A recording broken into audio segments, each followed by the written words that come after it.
stage another fake execution today. One of the cooks was caught stealing from the treasure hold, so I had to pretend to kill him to keep the rest of the crew in line. Gave him enough cash to disappear, shot him overboard with a blank. Keeping up this fearsome Captain Blade routine's a hell of a lot of work.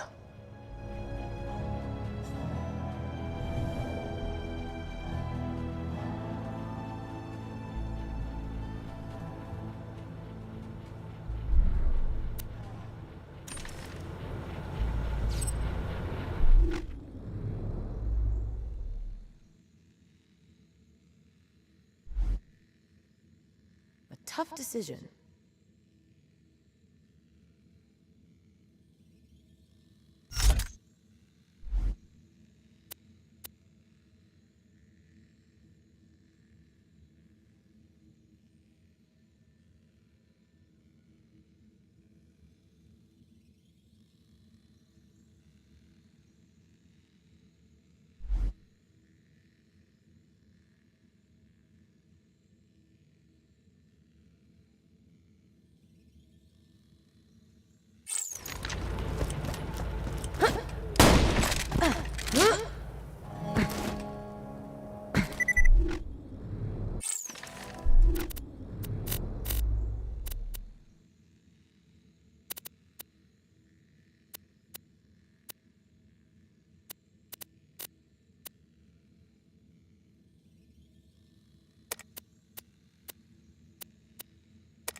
A few of my men deserted the ship when Sandman attacked. Could you kill them, please? Deserters really bug me since I only have one rule on my ship.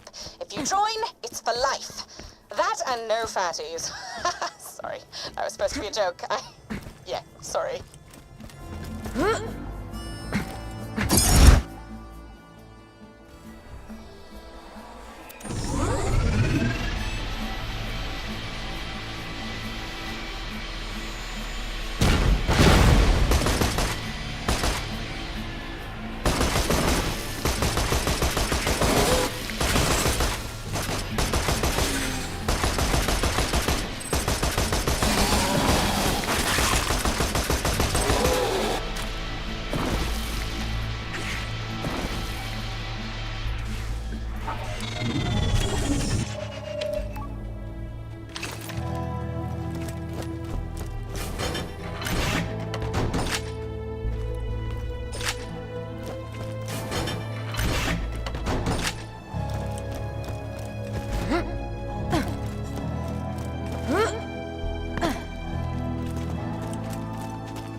You're not stopping me.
collecting pirate accessories so you may fulfill your lifelong fantasy of being a sand pirate, which was cut short thanks to a tragic childhood That was injury. my old cook. Why did the skag cross the road? Because there was water on the other side of the road. He'll have to keep from crying. It is so very, very sad.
My great-grandma used to be a sand pirate around these parts, but I don't want anybody to know that.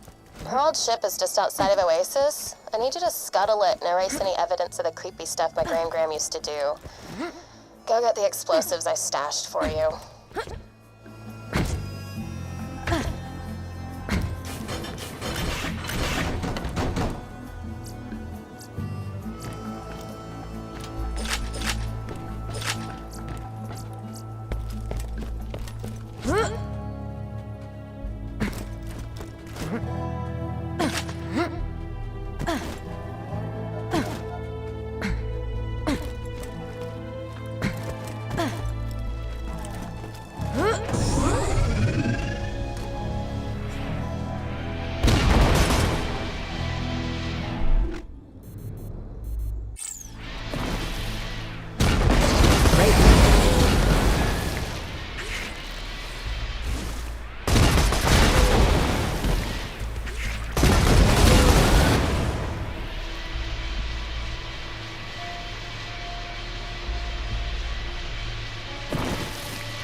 These pirate things are so wonderful. Jocko will love them, almost as much as he loves telling those hilarious jokes and not being dead of thirst.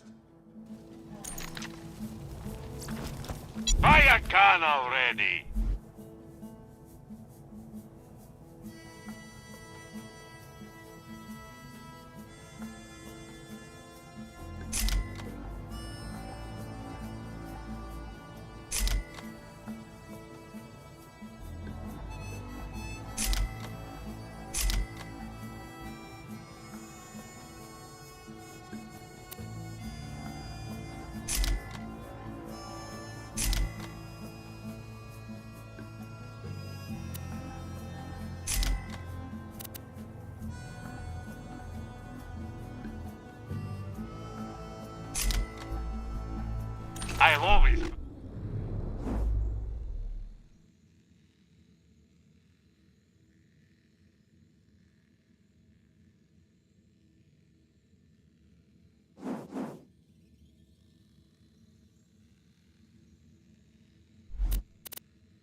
ones you don't need.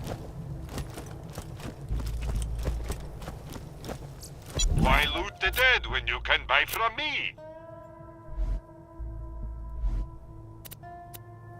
I'm always happy to take your money.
Thanks for agreeing to destroy Graham's old ship. I don't want to tell you the kind of stuff she was guilty of, but let's just say it rhymes with child schmafficking with some schmanibalism on the side.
Now nobody can find out I was ever related to that child schmafficking bitch. Get back to the bounty board whenever you're done here. I mean, I don't really care, but whatever.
goddamn hate my great-grandma.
Guns! I got them, you need them.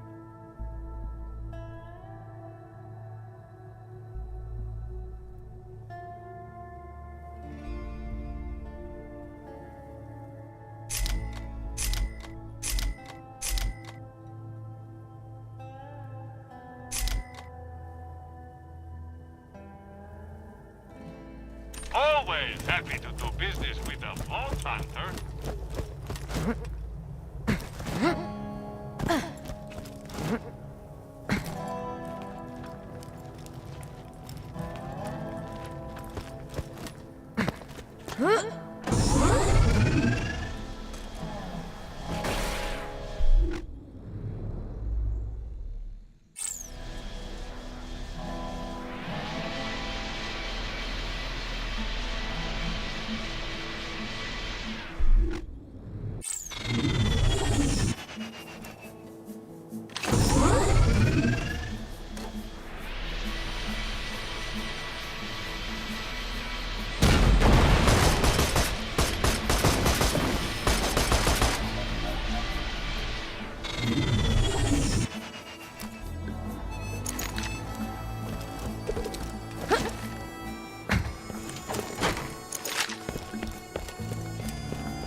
find any treasure here!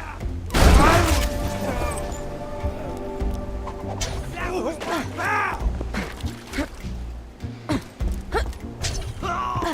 It got in like this.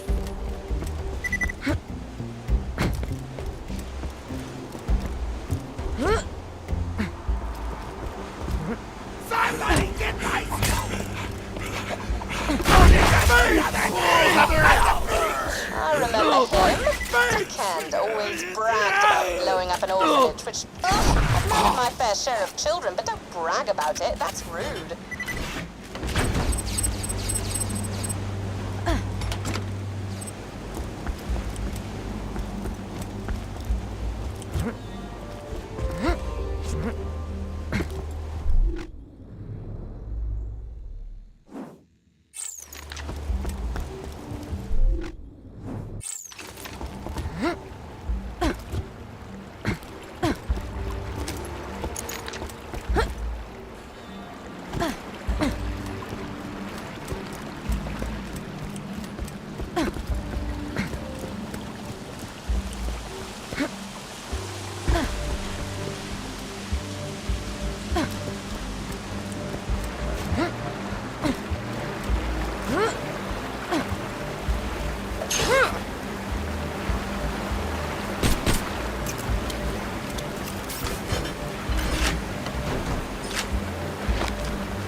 A fantastic day for capitalism.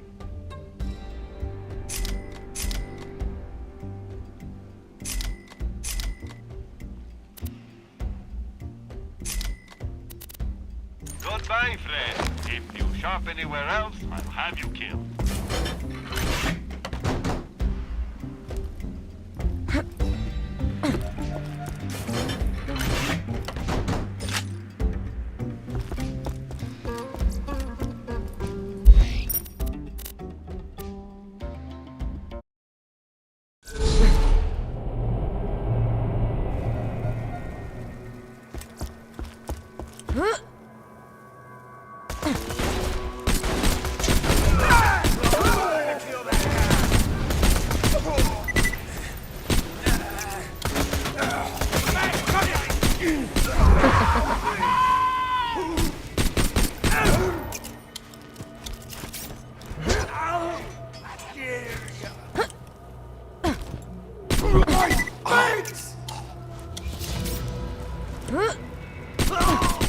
It got in like this.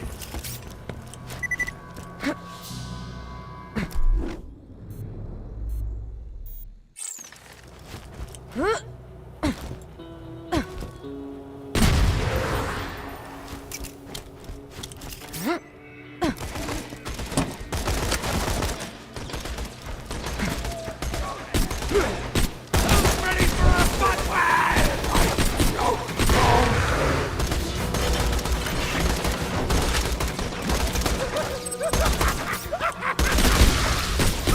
Not a problem!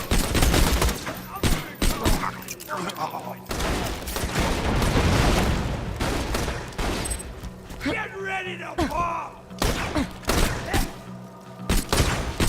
I was so...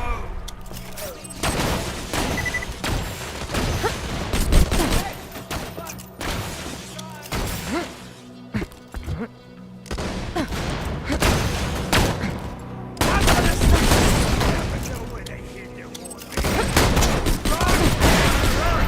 Run!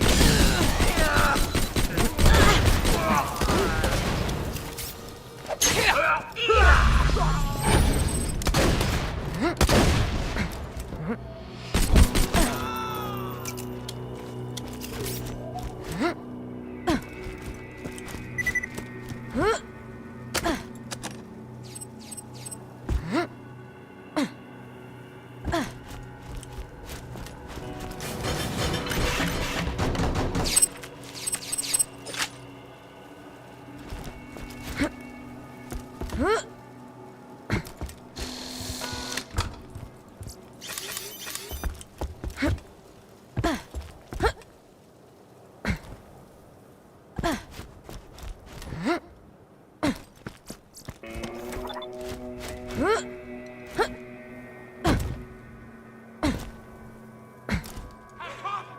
got you! Into you! Drop the mic!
Throwing grenade!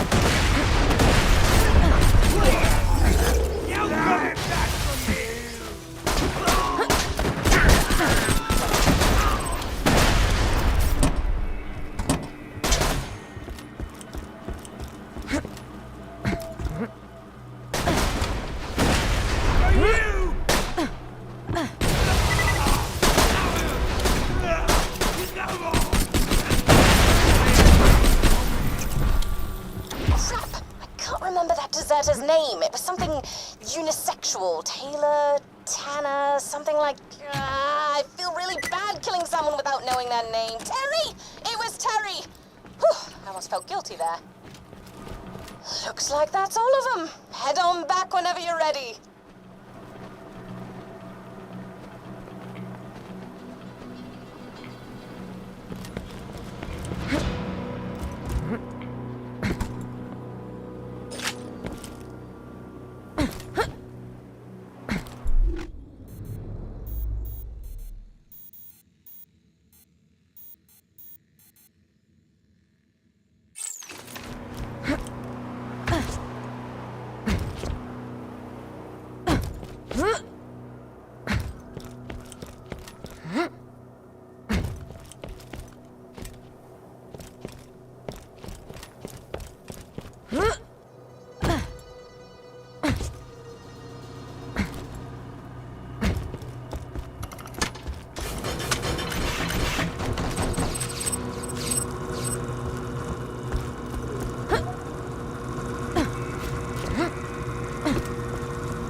Let me know if anything catches your eye.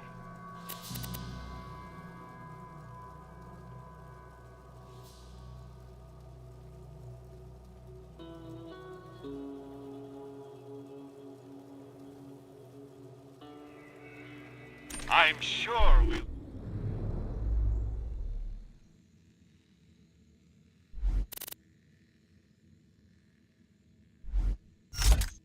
be doing this again soon enough.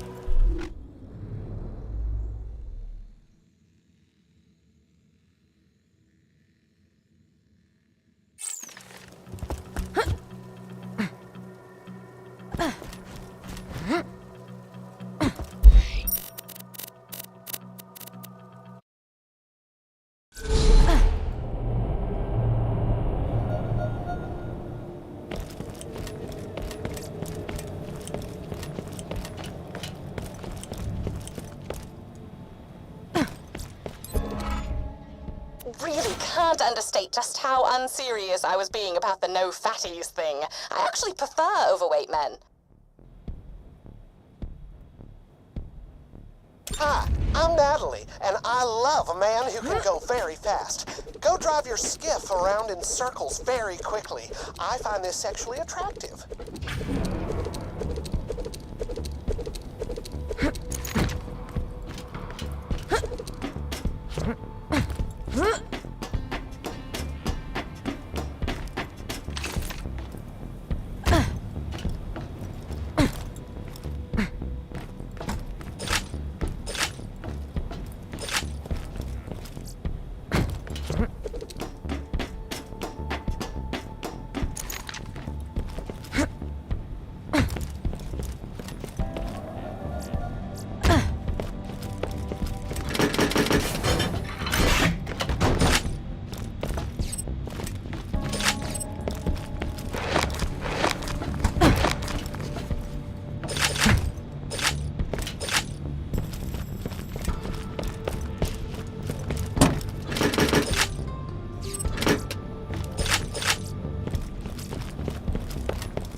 drove so very fast. Come back to me so I can tell you how great you are.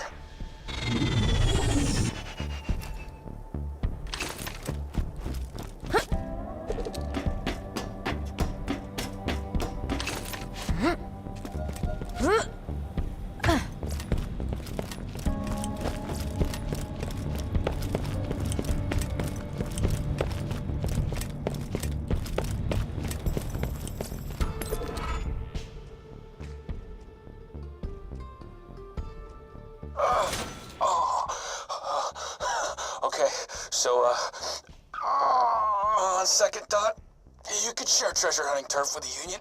Hell yes, you're the best. Hell yes, you're the...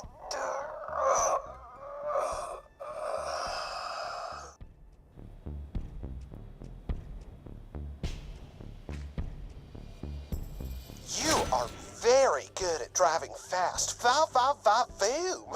I am sexually... You are attractive to me. Thank you.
Dying is awesome. All of the cool kids are doing it.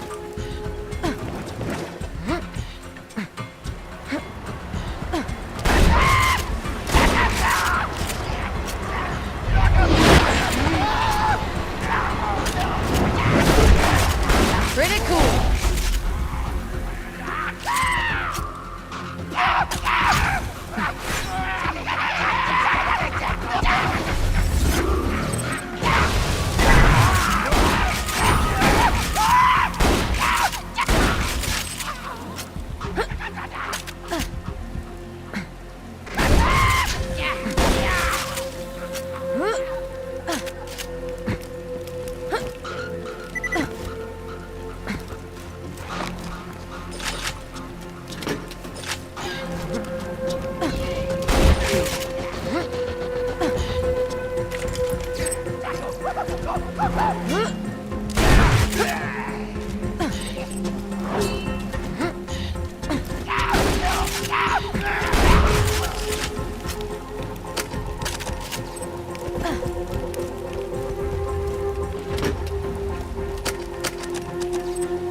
Activate the pheromones if you haven't already.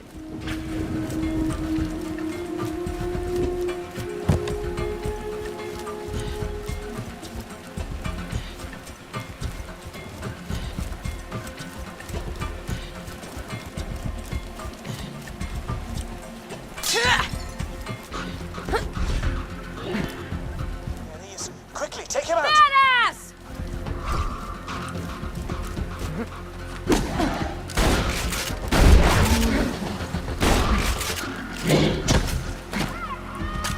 Free! That was satisfying, huh? Well done! That's one more trophy for the wall!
You think murder, think Marcus Munitions.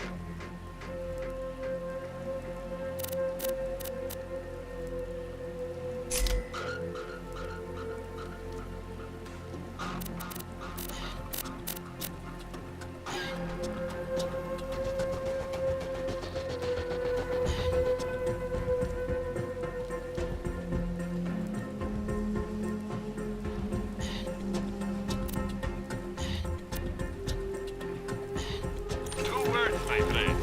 No reroll.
Respawn.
You'll regret that. Now, where was I?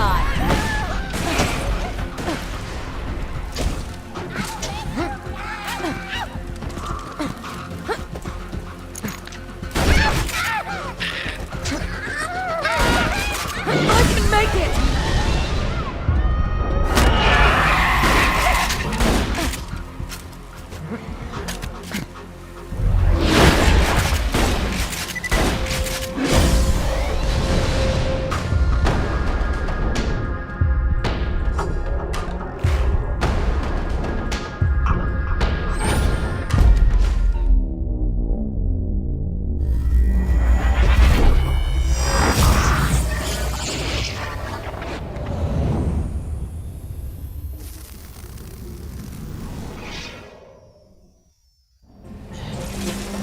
We wish you luck in getting revenge on those who killed you, unless you were killed by Hyperion personnel.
grudge against whoever forced you into this unfortunate state?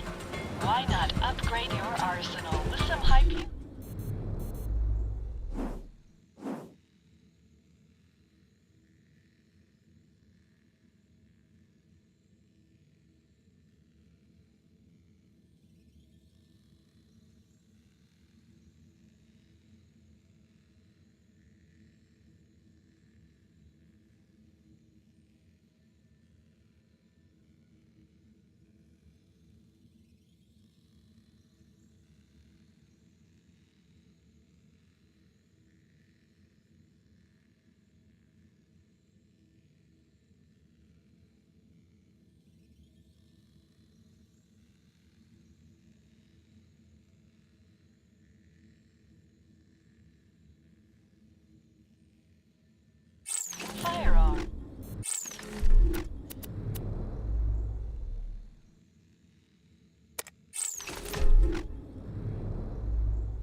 I've got you here, have you considered not killing all my bandit brothers? I mean, just letting us murder you and steal your stuff. Mull it over.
Stop! And stay down!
not indeed. I have financial compensation with your name on it if you should return to me.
I must say, those pheromones are certainly pungent. Here you are.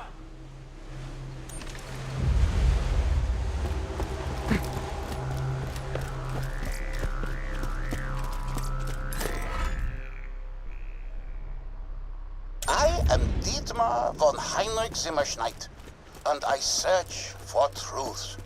I am filming a documentary about hunting, about you. You will capture the monstrositat, while I record mine director's commentary. I have set up cages. Find them.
The cages sit idly in Hunter's Grotto, a sedentary symbol of the warrior's cruel indifference. Vault Hunter, you must lure the monstrositat into the cage, then trap it inside.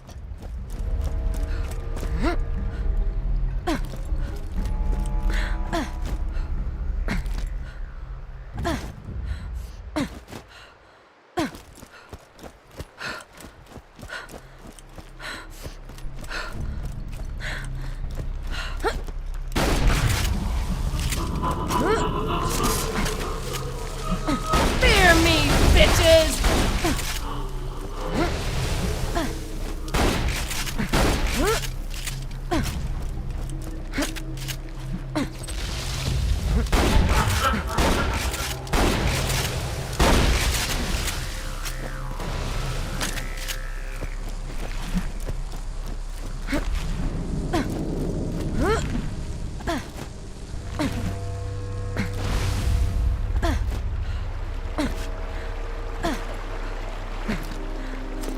The monstrositat stares at the Vault Hunter, and the Vault Hunter stares back.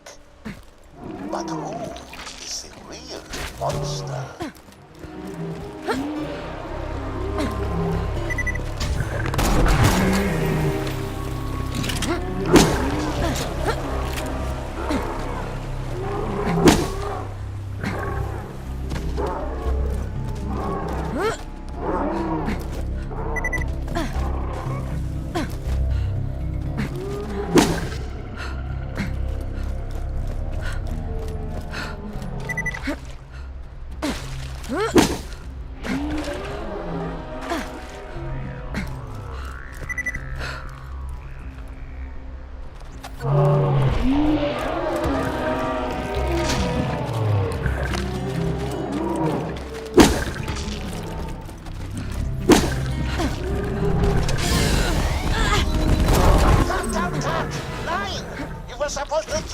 monstrosity, not execute him. We must try again.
Help me cleanse Pandora.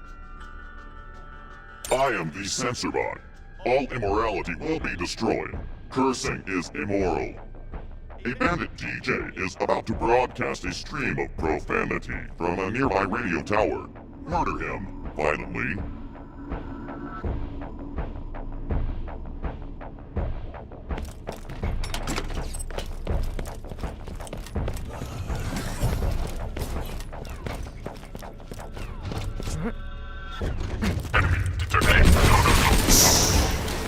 Silence.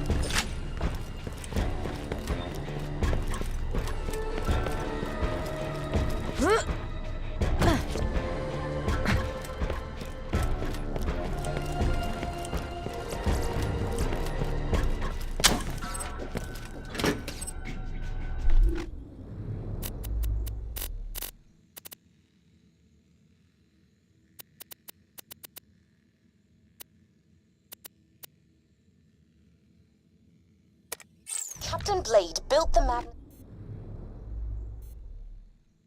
lighthouse a few years before he died. His notes say that if you take the compass to the top of the lighthouse, it'll show you exactly where the treasure is buried. Of course, Blade's notes also had a lot to say about society being secretly run by sentient tacos. He kind of went off the rails there near the end.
for me, which you won't, of course, but just in case, be careful of the Leviathan. It'll be Roscoe, as I may have already mentioned. Blade's notes say it will die to protect the treasure chamber.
You're listening to DJ Tanner saying that you're all stag-licking, rack-sucking, ass-gobbling schmuck faces, and you can all suck my wingly. That language harms Pandora's children. Murder the DJ at once.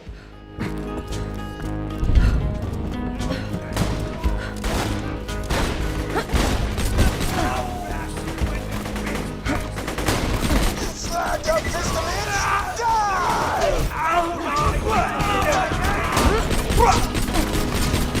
Please stop. It's good you murdered him so that his verbally expressed emotions could not cause others momentary discomfort. Now please pull on this studio.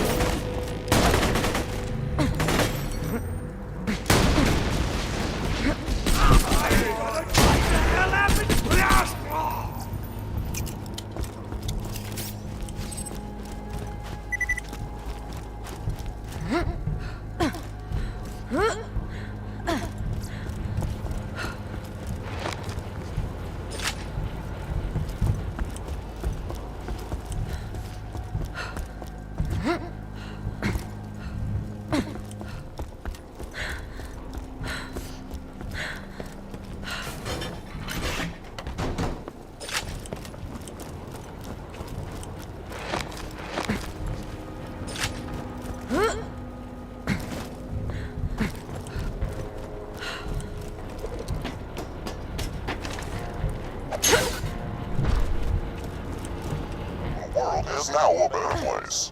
Return to me for your reward.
know if anything catches your eye.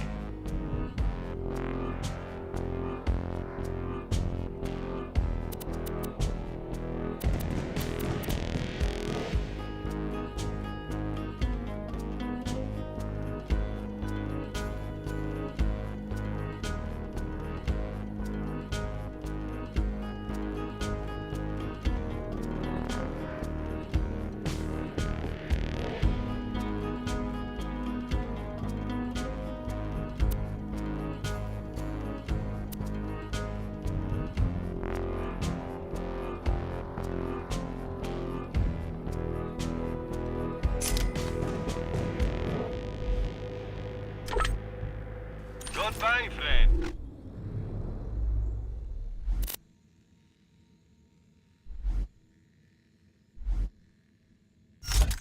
If you shop anywhere else, I'll have you killed.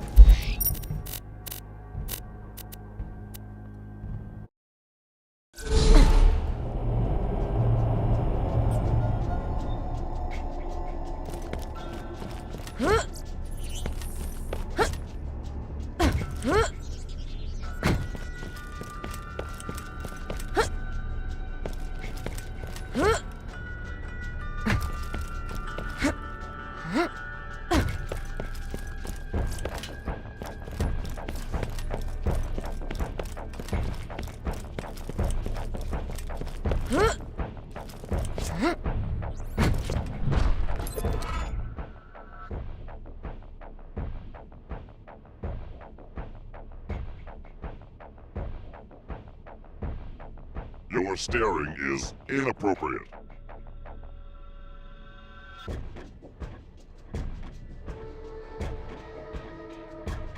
Stop undressing me with your eyes. That DJ was a real asshole. Why not take a picture? It will last longer.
First of all, to see.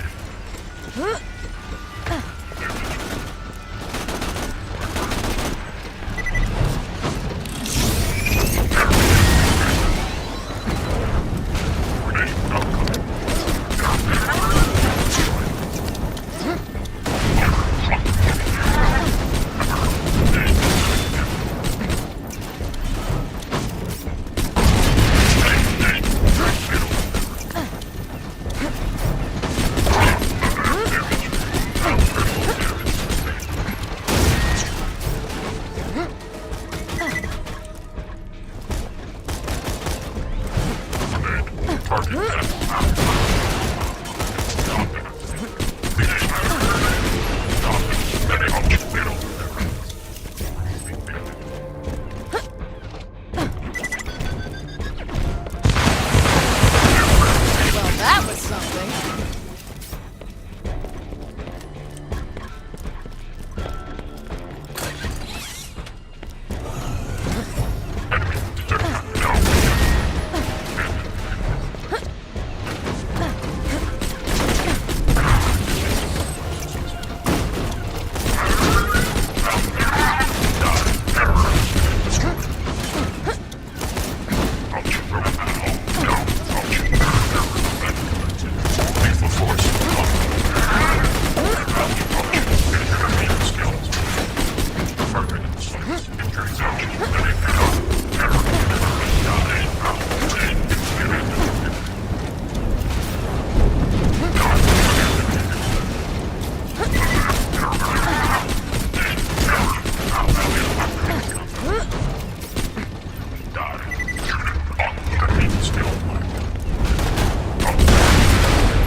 I enjoy looking at airbrushed images of reproductive organs.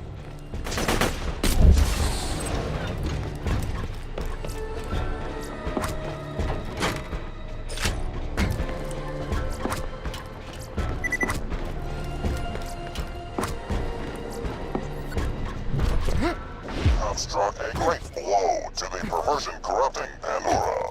Return to me for more work.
This film is disgusting. I will determine the exact mathematical level of its disgustingness after further study.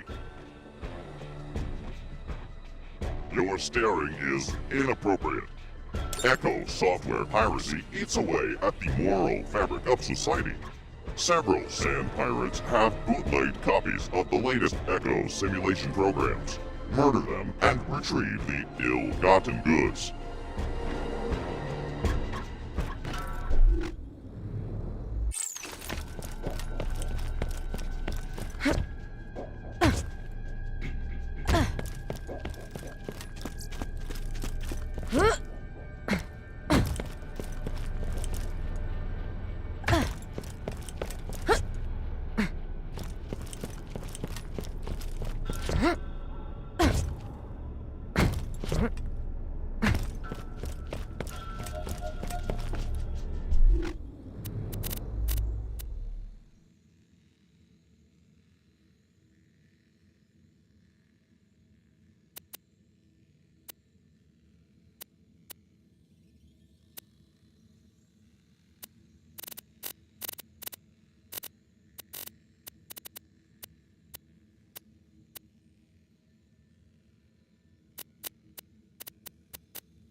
Welcome to the Torque Corporation's Hunger for Violence Extravaganza!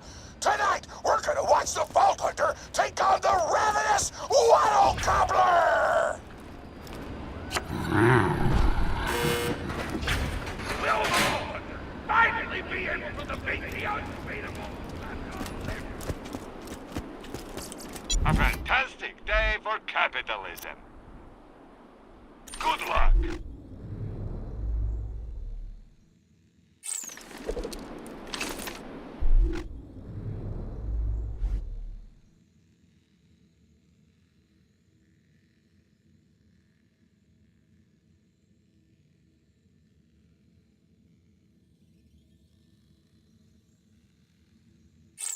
It's a fine day, full of opportunity.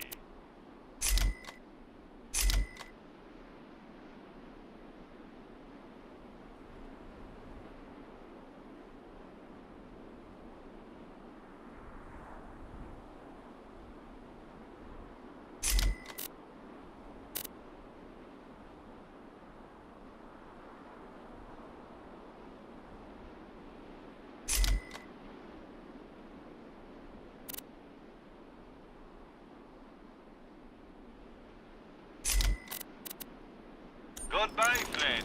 If you stop anywhere else, I'll have you killed.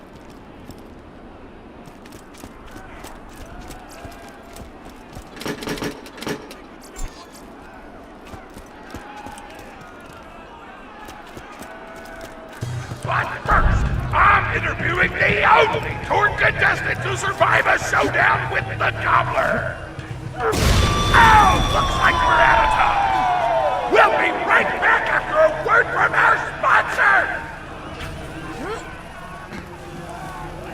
Hey! Get over here so I can whisper some things to you in secret!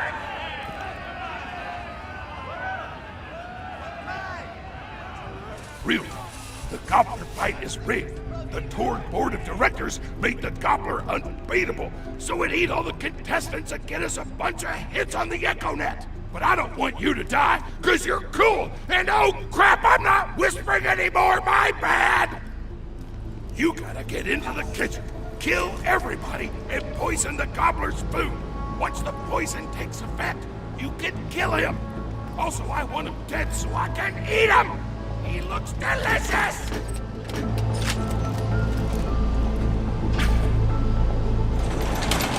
And we're back! The Vault Hunter's in the kitchen, but today there's a new item on the menu. Murder! Vault Hunter, kill the chef!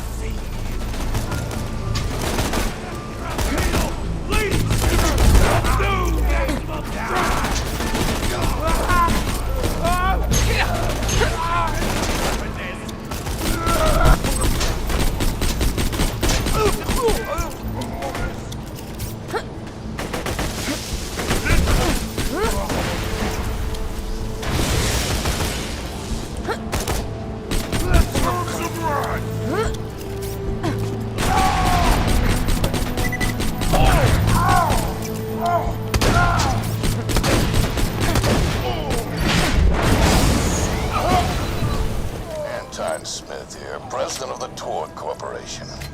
You do well to ignore Torg's instructions if you wish to stay alive.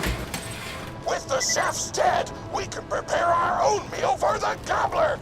Get to the freezer!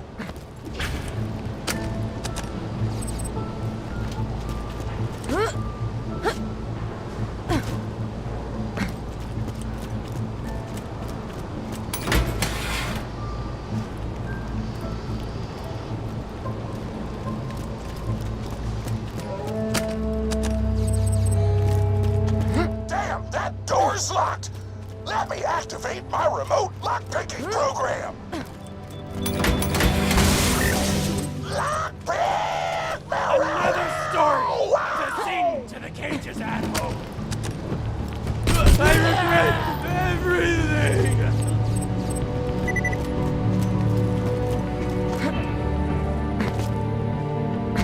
We do not allow contestants in the meat locker. Leave at once. We gotta choose some meat for the gobbler's meal. Tug on the tastiest looking skag corpses. This is totally gonna get me fired, and I don't care! I've got a whole you're gonna love. I am gonna make heaven from your eyelids.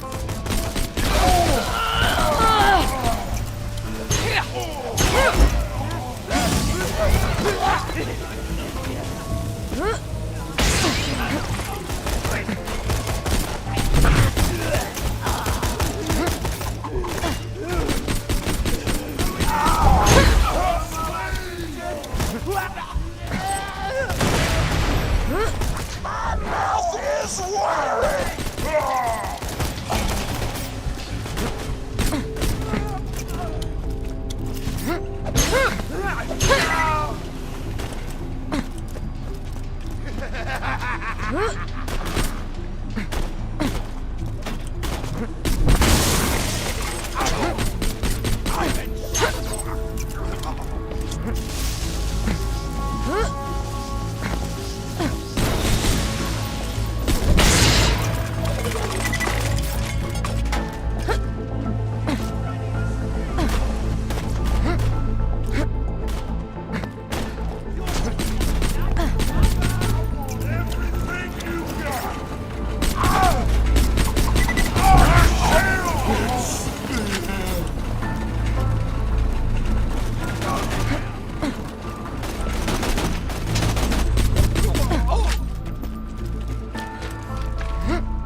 I don't know what you're planning, but I don't like it.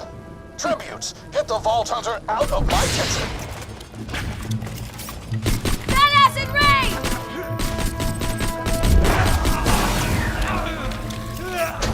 Come on!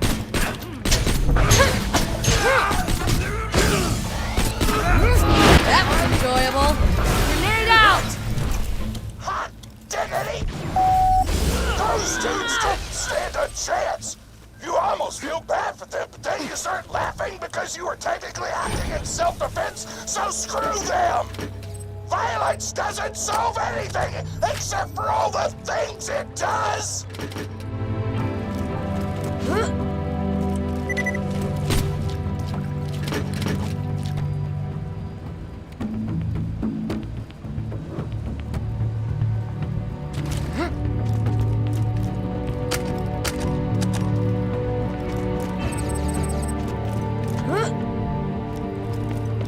Now to grind up the meat! Get to the kitchen! Torg, as president, I demand to know why the hell the Vault Hunter is running around backstage. Just trying to mix things up! Your job is not to mix things up. Your job is to flex your muscles and do air guitar solos, idiot. Words can hurt!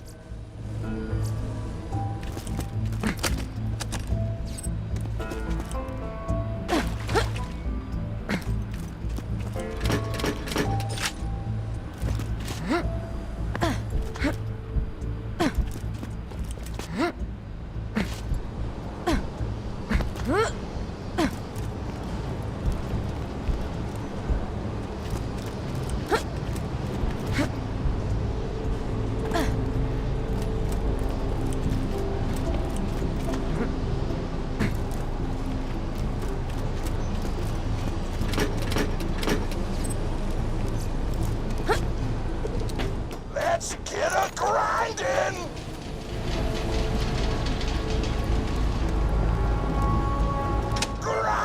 Grinder!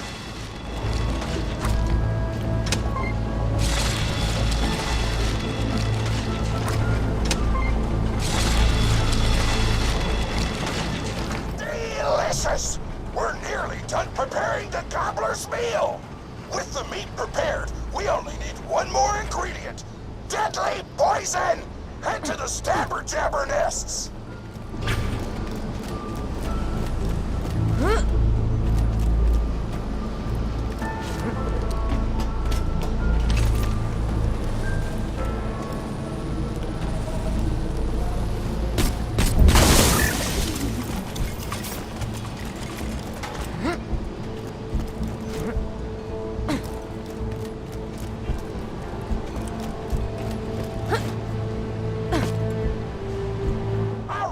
Explosives, so I'm actually going to open this door remotely without blowing it up!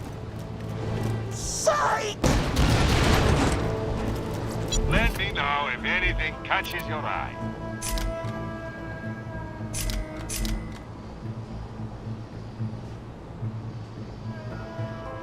I'm sure we'll be doing this again soon.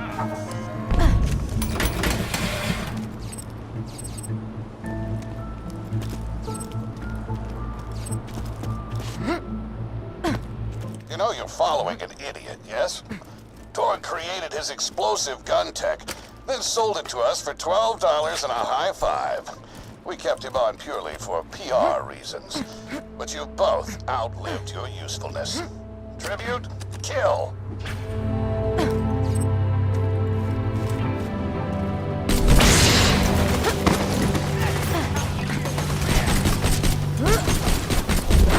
Lost my shield! Stay put! So it goes.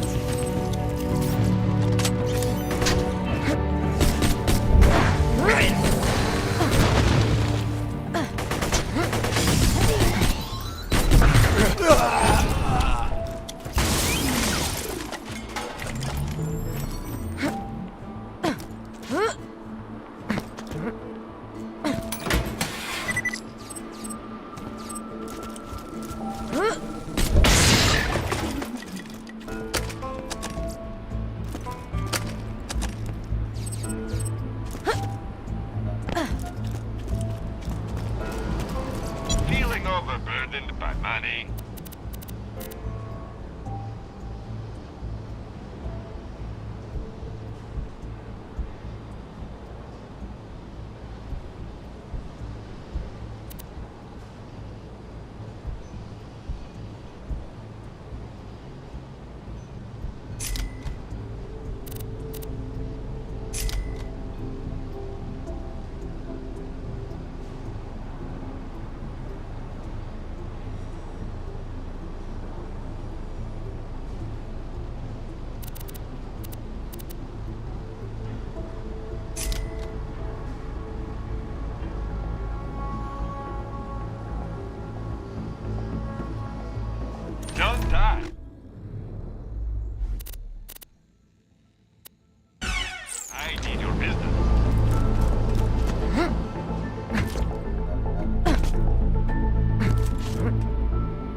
get a slag whipping on the way.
Smack the jabber nest to wake him up.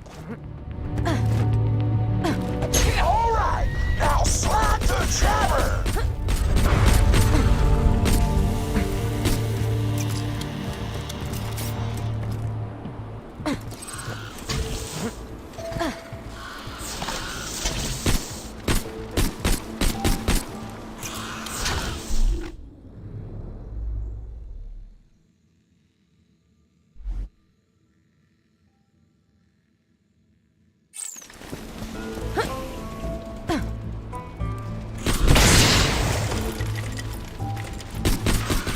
Slag the jabbers before you kill them!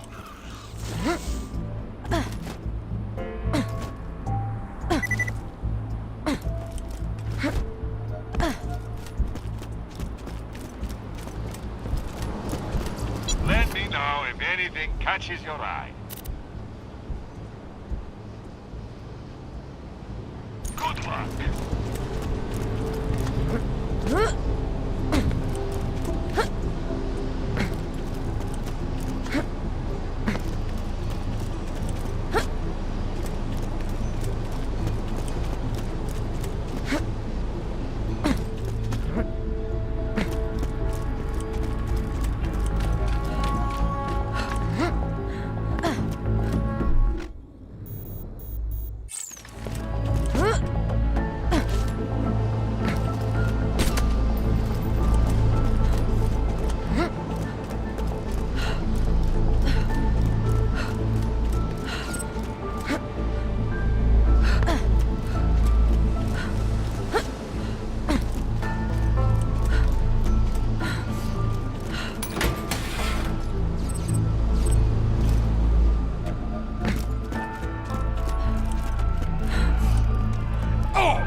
You can always trust the gun at your side.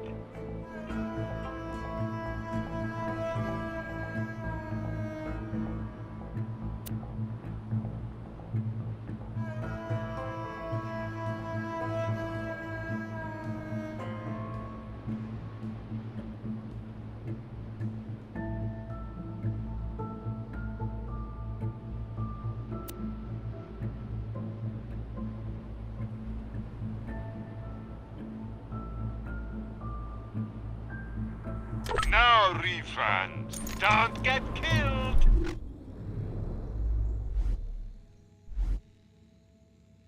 Which is superior?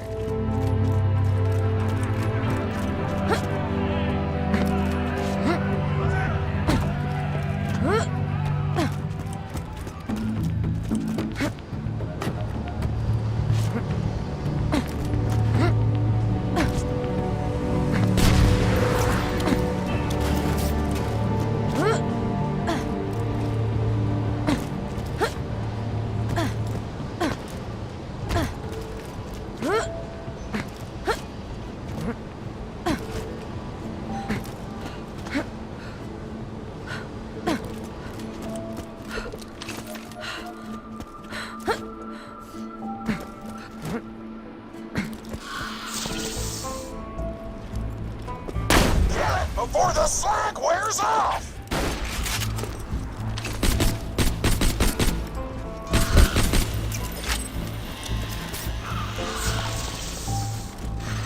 Tannis told me a single slag jabber gland would be enough to kill a monster the size of a planet.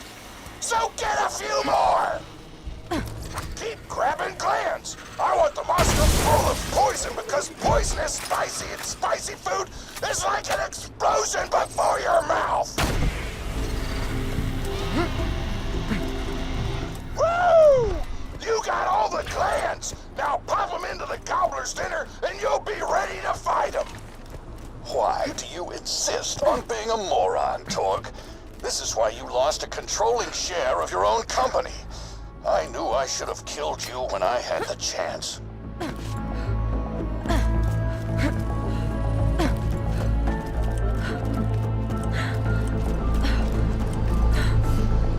Feeling overburdened by money?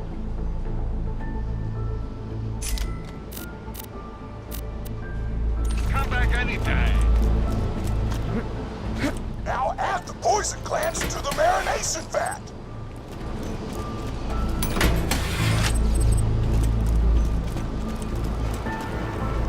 Hit that button to marinate the out of that meal.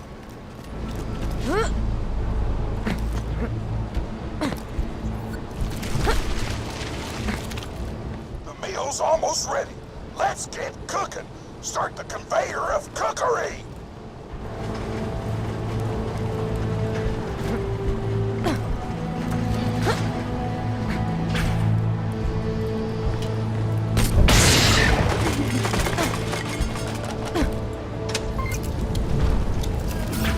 That's it. You've gone off script one too many times, Torg. Today's meal is canceled. Chefs, shut down that oven. We can't stop now! Protect the oven! I swear by my abdominal muscles, I will eat the ravenous waddle gobbler!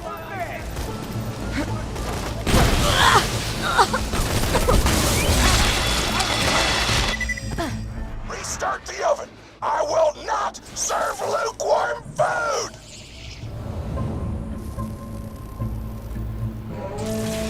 Hyperion says, afterlife, schmafterlife. Oh no! You gotta start the oven back up!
Food's done!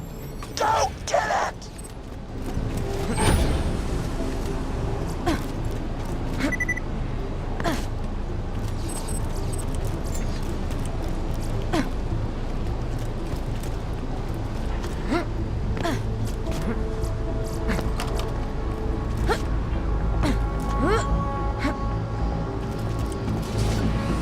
My taste buds are aflame with the power of 1,000 nuclear bombs! My mouth is watering so much you could drown a small village in my cheeks! The taste apocalypse is upon us!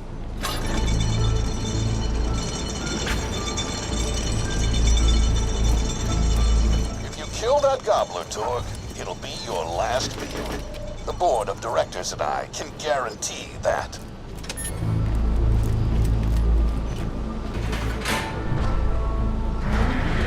You know why we made the gobbler invincible, Torg? So you could kill him. After dozens of failed attempts by other contestants, you were supposed to finally kill it on camera while wielding our most expensive guns. You would have looked like a hero. Why be a hero when you can eat one?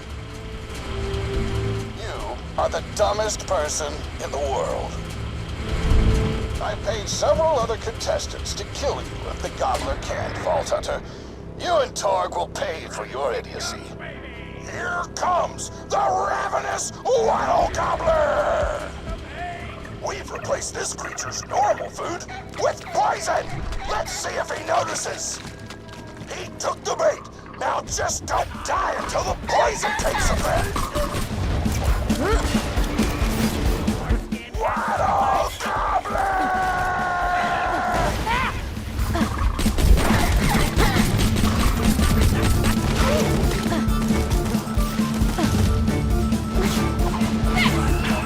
No, you idiotic mercs! Don't shoot the Gobbler! Shoot the Vault Hunter! The poison's working! It's working! Let's do that again, sir. Gobbler is killable! Let the apocalypse begin!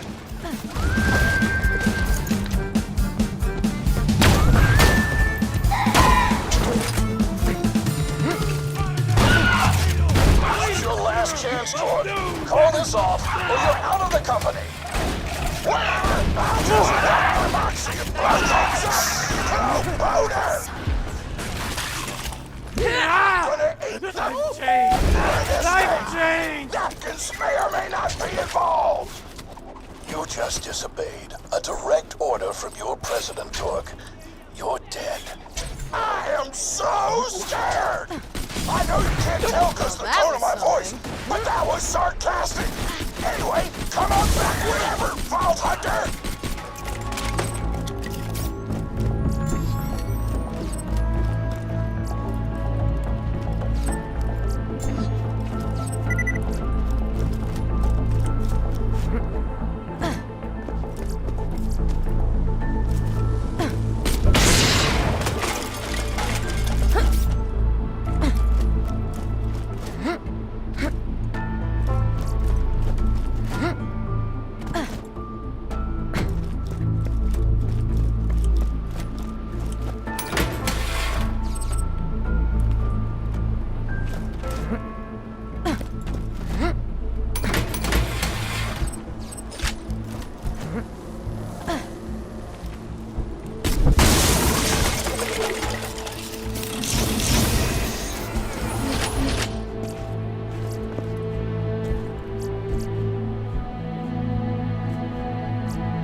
awesome! Didn't you fight Terramorphous? I fought a big creature like that once. He was a big whale squid with 100 tentacles. You ever thought anything with tentacles? Oh, of course you have. Terramorphous had tentacles. How silly of me. Now, where was I? I am so sorry. All right, the whale creature. His name was Blowhole the Apocalypse. I called him the Apocalypse for short. And he attacked my hometown of Tsunami's Edge when I was but a little girl. You ever been to Tsunami's Edge? Great town, nice beaches, great food, and the cost of living is just so low. Even being a single grandmother and working part-time in a scat meat processing factory, I was still able to provide for little Mr. Torg. We may not have been able to afford the finer things in life, like food, but we got by. After all, Mr. Torg and I didn't have anything but one another after that horrible gas leak blew up the iridium mine, killing my son and his lovely wife. From that day onward, my little Mr. Torg vowed to conquer explosions themselves in an effort to avenge his fallen parents, and...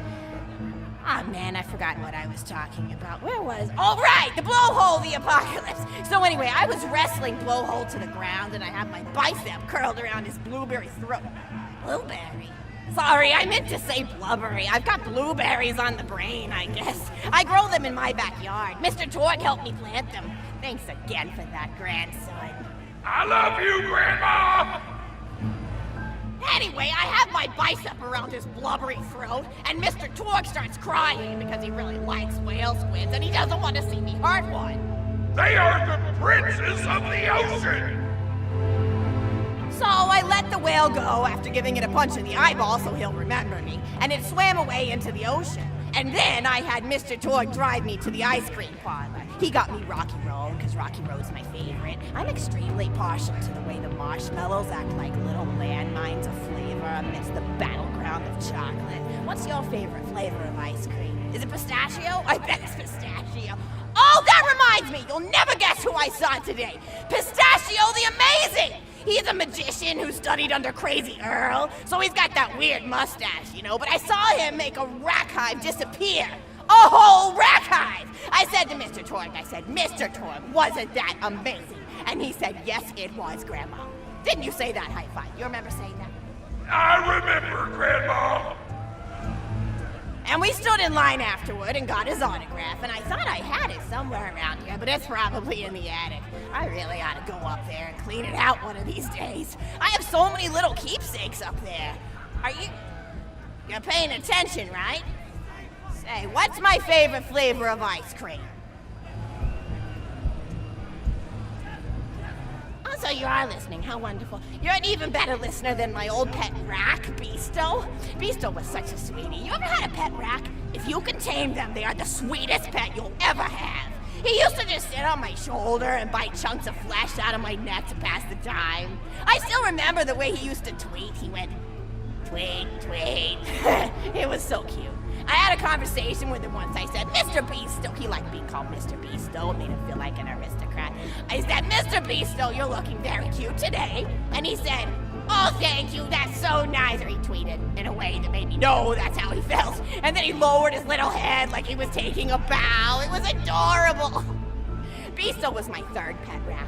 First I had Woody. He got hit by a train. Then I had Anita. She got shot up trying to take vengeance on the train that killed Woody. And then I found Beasto making little poops on the windmill outside our house. After Mr. Torg and I wrestled her to the ground, I did a flying pile driver off a nearby tower tree. Got him straight in the spine and brought him down. We brought him in and fed him some skag steaks until he decided he loved us. I still miss Beasto sometimes. He just died of old age. Racks don't live much longer than a few years, but I treasured the time we had together.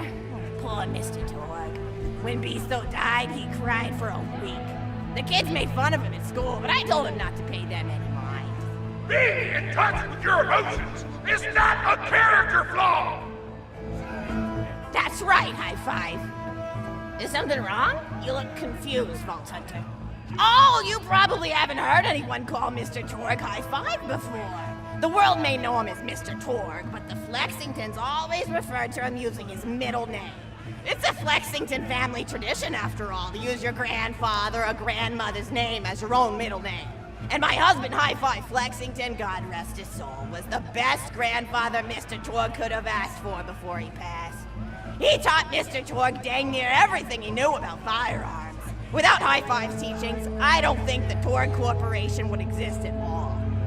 Gosh, I still remember the first gun Mr. Torg tried to make after his parents died. A Jacobs shotgun with a stick of dynamite attached to the barrel. Torg nearly blew his face off, but he got up, dusted his mustache off, and swore that by the time he reached the age of 11, he would make a gun that fired explosions without killing the operator. And by golly, he did! It took a couple of dozen prototypes before he got the right combination of gun parts and explosives right, but once he did, woo-wee! I'll never forget the plume of smoke that used to be in my neighbor's homestead.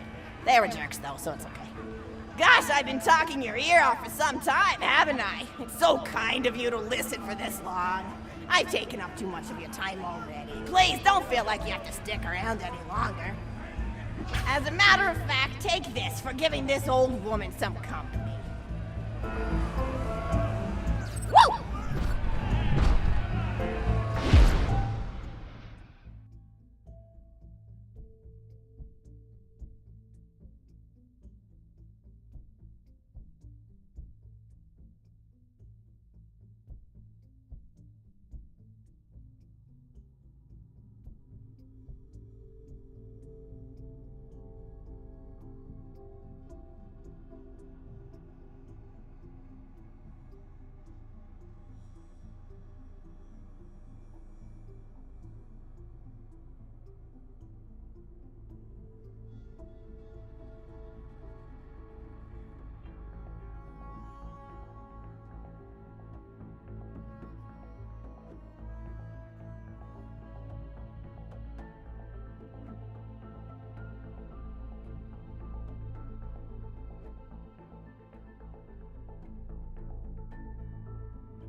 You're even more attractive than Mr. Torg said you were.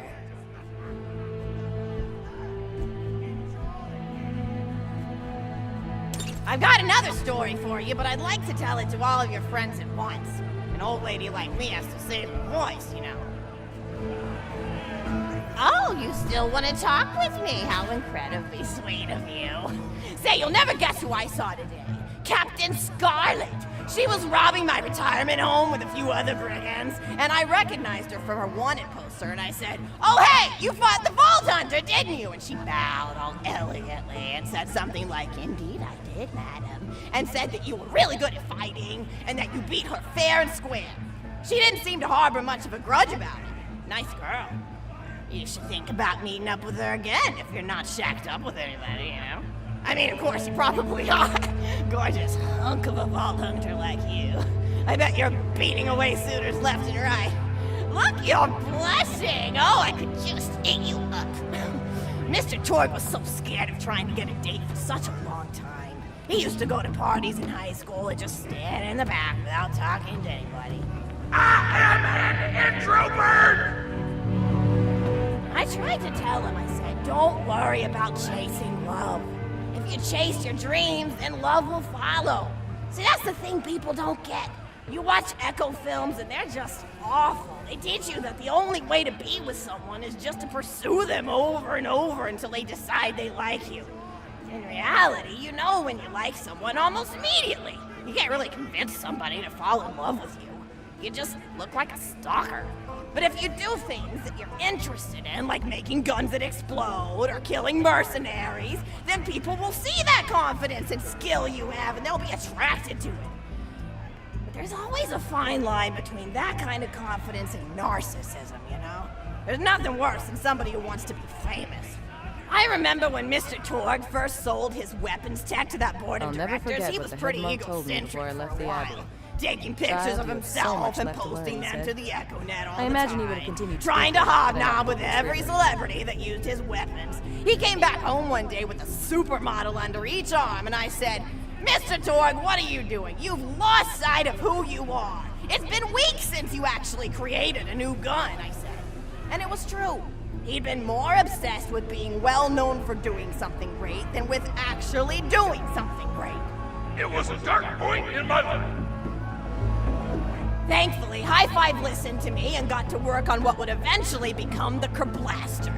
You a fan of the Kerblaster? That was always my favorite. That and the Flacker, which I know a lot of people hate. But there's more to combat than just brute efficiency in this old lady's eyes. Style counts for something. And there's nothing quite like filling the air with tiny little explosions. It's like a fireworks show, except the deaths aren't as sad and unexpected. Actually, that reminds me, now that you're here, I wanted to throw some ideas at you for feedback. I'm a playwright in my spare time, and I'm trying to write a story about an up-and-coming tournament fighter who tries to find love in a gladiatorial arena. And I figure you've got a lot of experience, so your feedback could really be valuable. So the play is called Broken Hearts and Broken Necks. Scene 1. Fade in on an arena, just after a battle. Body parts litter the stage. A lone warrior stands in the middle of the stage. A spotlight illuminating her blood-stained armor. She stands, holding her sword triumphantly aloft. Valkyrie. Is there no warrior who can challenge me? Must I be destined to spend my life as the strongest, the bravest, the most invincible warrior this galaxy has seen? For I am Valkyrie, This scourge song of the reminds me of gladiatorial the Abbey. games! Exeunt I hated the goddamn as Abbey. she shakes her head in despair. From stage left enter Nodal, a janitor with a heavy heart and an even heavier conscience. He begins sweeping the body parts into a bin, which is colored green, and remember that because that's a similar color than color, until melancholy overtakes him. He drops his bush broom to the floor and falls to his knees before delivering a heart-wrenching soliloquy. The blood cannot be washed away. Not before and not now. Even as I attempt to escape the past, which haunts me still. Must I live forever as a fraud, sweeping up the trash of others to hide my shame and avoid my pursuers? Must I forever remain on the periphery of joyful combat, ever watchful but never participating? Then, with the clatter of armor, Valkyrie re-enters the stage right. Good morrow, lowly janitor. I heard a noise and thought it worth investigating. No doubt. Oh, great Valkyrie, 'twas nothing but the wails of those souls you released from their bodies tonight. Souls that wail in agony as they fly upward to Valhalla. Valkyrie. Fools! What have they to wail about? Their agonies are over, ended at the point of my sword. Mine, however, have only yet begun. For it is lonely at the top, and an unchallenged life is a boring one. No doubt, aside. If only I were able to tell her my true identity, I would give her a fight she would not soon forget. Back to Valkyrie. Yes, ma'am, boredom is the true tragedy. May you one day find challenge in combat. Stupid. Nodon picks up a giant two-armed bastard sword with almost no effort. Valkyrie is up. What is this?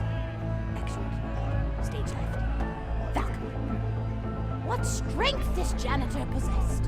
Who is he to pick up a bastard sword with but 2 fingers? What hidden power does he hold? What secrets does he keep? I will endeavor to uncover his past, in the hopes that our swords may cross in battle! Exeunt. End of scene. Scene 2. The interior of the governor's house. The table is set with myriad teas and biscuits. Oh, I'm so sorry. I didn't even ask you for the feedback on the first scene. Did you like it?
I'll never forget what the head monk told me before I left the abbey.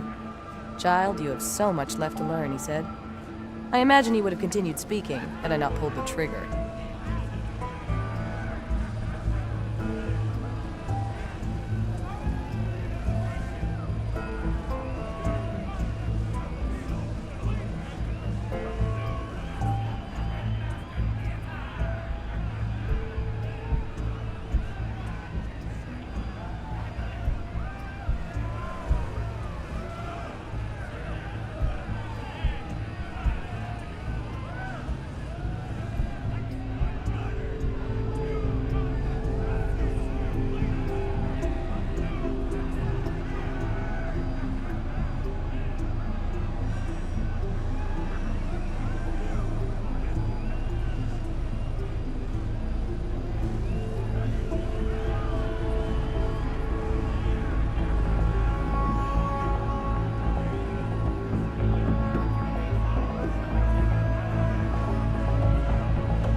Some nice gear you got.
This silence reminds me of the Abbey. I hated the goddamned Abbey.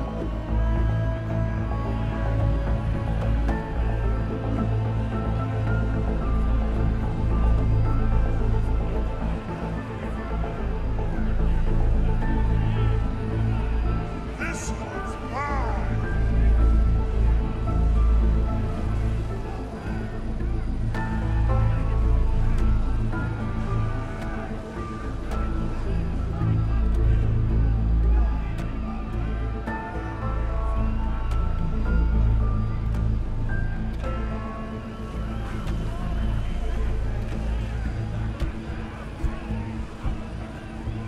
You won't last 2 minutes!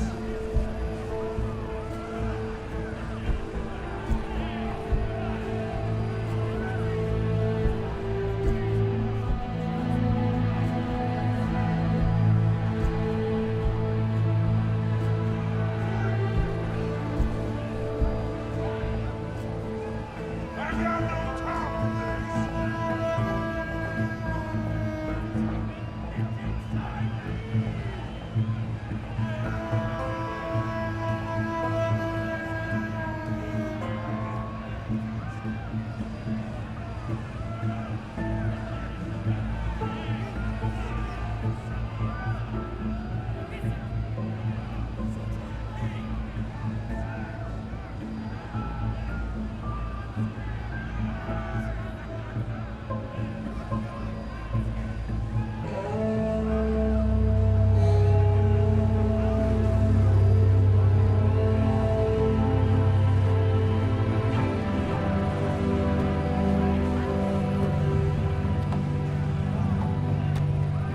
The impossible has happened. I am bored. You won't last 2 minutes!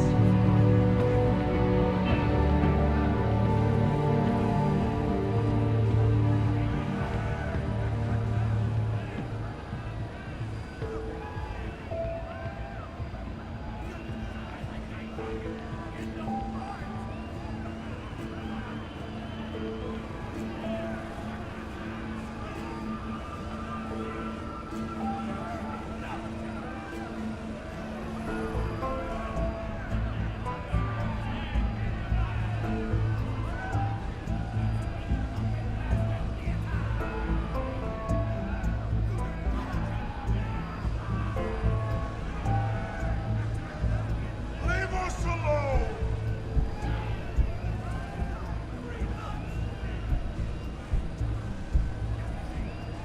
Oh, wonderful. I'll continue then. Scene 2. The governess enters from stage left. Governess. I refuse to respond to these absurd accusations. Her husband looks at her quizzically. Give me your damn orange! I won't take up any more of your time.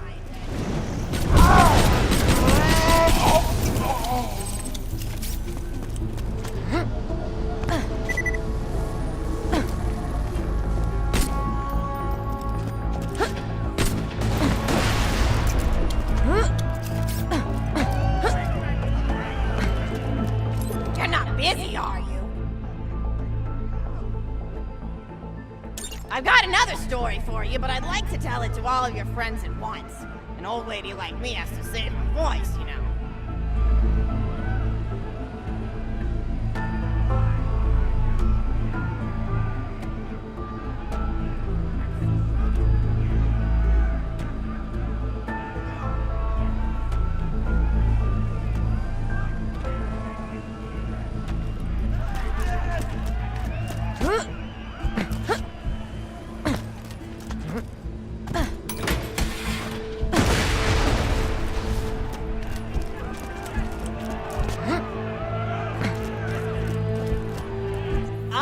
Still want to talk with me? How incredibly sweet of you. Say, you'll never guess who I saw today.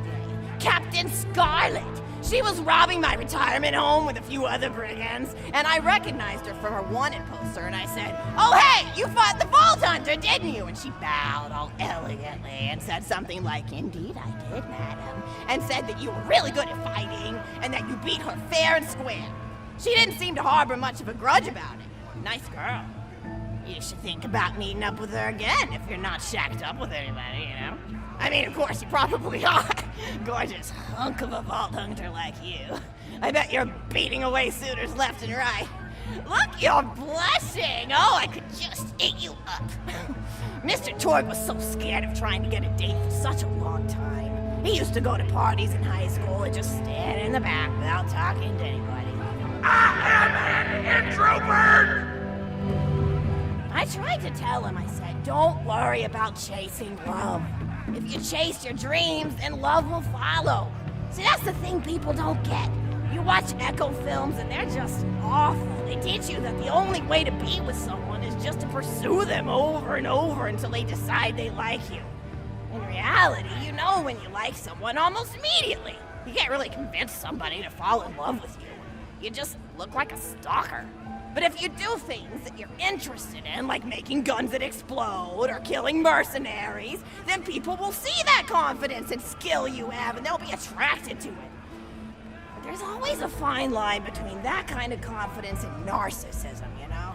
There's nothing worse than somebody who wants to be famous. I remember when Mr. Torg first sold his weapons tech to that board of directors, he was pretty egocentric for a while.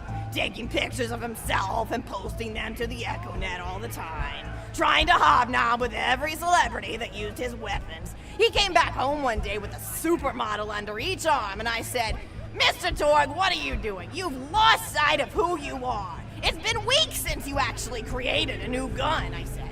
And it was true. He'd been more obsessed with being well known for doing something great than with actually doing something great. It was a dark point in my life.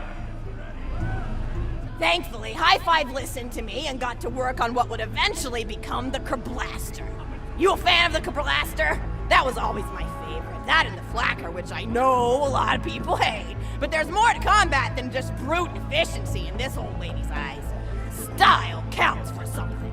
And there's nothing quite like filling the air with tiny little explosions. It's like a fireworks show, except the deaths aren't as sad and unexpected. Actually, that reminds me, now that you're here, I wanted to throw some ideas at you for feedback. I'm a playwright in my spare time, and I'm trying to write a story about an up-and-coming tournament fighter who tries to find love in a gladiatorial arena. And I figure you've got a lot of experience, so your feedback could really be valuable. So the play is called Broken Hearts and Broken Necks. Scene 1. Fade in on an arena, just after a battle. Body parts litter the stage. A lone warrior stands in the middle of the stage, a spotlight illuminating her blood-stained arm. She stands, holding her sword triumphantly aloft. Valkyrie. Is there no warrior who can challenge me? Or must I be destined to spend my life as the strongest, the bravest, the most invincible warrior this galaxy has seen? For I am Valkyrie, scourge of the gladiatorial games! Exhort Valkyrie as she shakes her head in despair. From stage left enter Nodar, a janitor with a heavy heart and an even heavier conscience. He begins sweeping the body parts into a bin, which is colored green, and remember that because that's a symbolic color that will come back, until melancholy overtakes him. He drops his push broom to the floor and falls to his knees before delivering a heart-wrenching soliloquy. The blood cannot be washed away. Not before and not now. Even as I attempt to escape the past which haunts me still. Must I live forever as a fraud, sweeping up the trash of others to hide my shame and avoid my pursuers? Must I forever remain on the periphery of joyful combat, ever watchful but never participating? Then, with a clatter of armor, Valkyrie re-enters from stage right. Valkyrie. Good morrow, lowly janitor. I heard a noise and thought it worth investigating. Nodar. Oh, great Valkyrie. 'Twas nothing but the wails of those souls you released from their bodies tonight. Souls that wail in agony as they fly upward to Valhalla. Fools! What have they to wail about? Their agonies are over, ended at the point of my sword. Mine, however, have only yet begun. For it is lonely at the top, and an unchallenged life is a boring one. Nodar aside. If only I were able to tell her my true identity, I would give her a fight she would not soon forget. Back to Valkyrie. Yes, ma'am, boredom is the true tragedy. May you one day find challenge in combat. Stupid. Nodon picks up a giant two-armed bastard sword with almost no effort. Valkyrie has it. What is this? Excellent. Stage left. Valkyrie. What strength this janitor possessed? Who is he to pick up a bastard sword with but 2 fingers? What hidden power does he hold? What secrets does he keep? I will endeavor to uncover his past in the hopes that our swords may cross in battle! Excellent. End of scene. Scene 2. The interior of the governor's house. The table is set with myriad teas and biscuits. Oh, I'm so sorry. I didn't even ask you for the feedback on the first scene. Did you like it?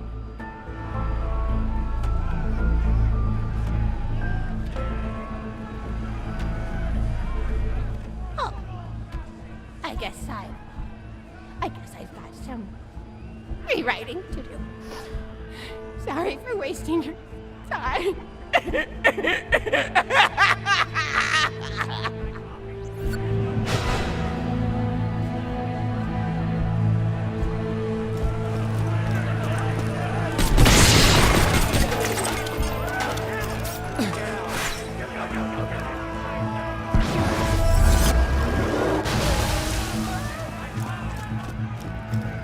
Oh, I just thought of something else I wanted to tell you. I've got another story for you, but I'd like to tell it to all of your friends at once.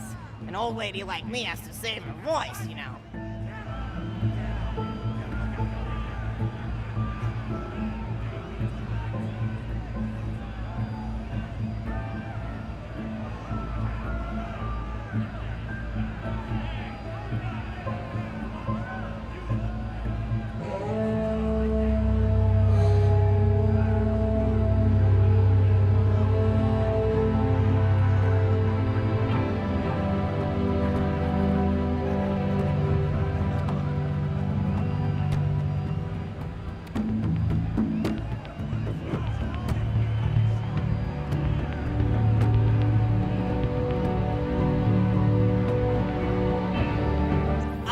Still want to talk with me? How incredibly sweet of you. Say, you'll never guess who I saw today. Captain Scarlet. She was robbing my retirement home with a few other brigands, and I recognized her from her wanted poster, and I said, "Oh, hey, you fought the Vault Hunter, didn't you?" And she bowed all elegantly and said something like, "Indeed I did, madam," and said that you were really good at fighting, and that you beat her fair and square. She didn't seem to harbor much of a grudge about it. Nice girl. You should think about meeting up with her again if you're not shacked up with anybody, you know? I mean, of course, you probably are. Gorgeous hunk of a Vault Hunter like you. I bet you're beating away suitors left and right. Look, you're blushing. Oh, I could just eat you up. Mr. Torg was so scared of trying to get a date for such a long time. He used to go to parties in high school and just stand in the back without talking to anybody. I am an introvert! I tried to tell him, I said, don't worry about chasing love. If you chase your dreams, then love will follow. See, that's the thing people don't get. You watch Echo films and they're just awful. They teach you that the only way to be with someone is just to pursue them over and over until they decide they like you. In reality, you know when you like someone almost immediately. You can't really convince somebody to fall in love with you. You just look like a stalker. But if you do things that you're interested in, like making guns that explode or killing mercenaries, then people will see that confidence and skill you have and they'll be attracted to it. There's always a fine line between that kind of confidence and narcissism, you know? There's nothing worse than somebody who wants to be famous. I remember when Mr. Torg first sold his weapons tech to that board of directors, he was pretty egocentric for a while. Taking pictures of himself and posting them to the EchoNet all the time. Trying to hobnob with every celebrity that used his weapons. He came back home one day with a supermodel under each arm, and I said, "Mr. Torg, what are you doing? You've lost sight of who you are. It's been weeks since you actually created a new gun," I said. And it was true. He'd been more obsessed with being well known for doing something great than with actually doing something great. It was a dark point in my life. Thankfully, High Five listened to me and got to work on what would eventually become the Kerblaster. You a fan of the Kerblaster? That was always my favorite. That and the Flacker, which I know a lot of people hate. But there's more to combat than just brute efficiency in this old lady's eyes. Style counts for something. And there's nothing quite like filling the air with tiny little explosions. It's like a fireworks show, except the deaths aren't as sad and unexpected. Actually, that reminds me, now that you're here, I wanted to throw some ideas at you for feedback. I'm a playwright in my spare time, and I'm trying to write a story about an up-and-coming tournament fighter who tries to find love in a gladiatorial arena. And I figure you've got a lot of experience, so your feedback could really be valuable. So the play is called Broken Hearts and Broken Necks. Scene 1. Fade in on an arena, just after a battle. Body parts litter the stage. A lone warrior stands in the middle of the stage, a spotlight illuminating her blood-stained armor. She stands, holding her sword triumphantly aloft. Valkyrie. Is there no warrior who can challenge me? Must I be destined to spend my life as the strongest, the bravest, the most invincible warrior this galaxy has seen? For I am Valkyrie, scourge of the gladiatorial games! Excellent Valkyrie, as she shakes her head in despair. From stage left enter Nodon, a janitor with a heavy heart and an even heavier conscience. He begins sweeping the body parts into a bin, which is colored green, and remember that because that's a symbolic color that will come back, until melancholy overtakes him. He drops his push broom to the floor and falls to his knees before delivering a heart-wrenching soliloquy. Nodon. The blood cannot be washed away. Not before and not now. Even as I attempt to escape the past, which haunts me still. Must I live forever as a fraud, sweeping up the trash of others to hide my shame and avoid my pursuers? Must I forever remain on the periphery of joyful combat, ever watchful but never participating? Then, with a clatter of armor, Valkyrie re-enters from stage right. Valkyrie. Good morrow, lowly janitor. I heard a noise and thought it worth investigating. Oh, great Valkyrie, 'twas nothing but the wails of those souls you released from their bodies tonight. Souls that wail in agony as they fly upward to Valhalla. Fools! What have they to wail about?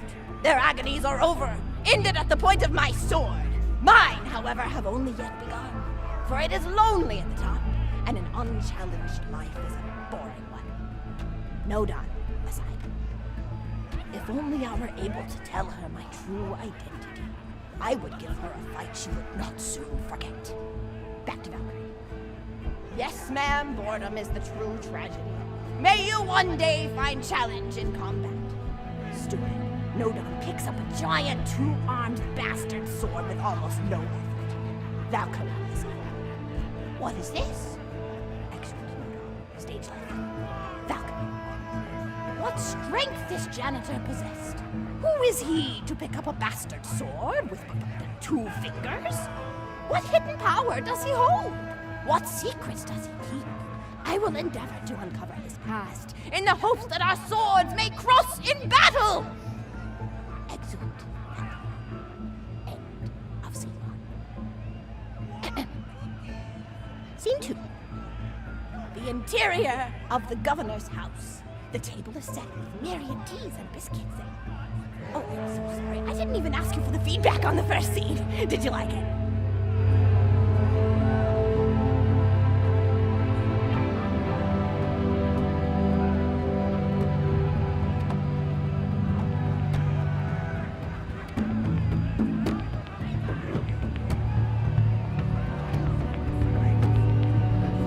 Oh, wonderful. I'll continue then. Scene 2.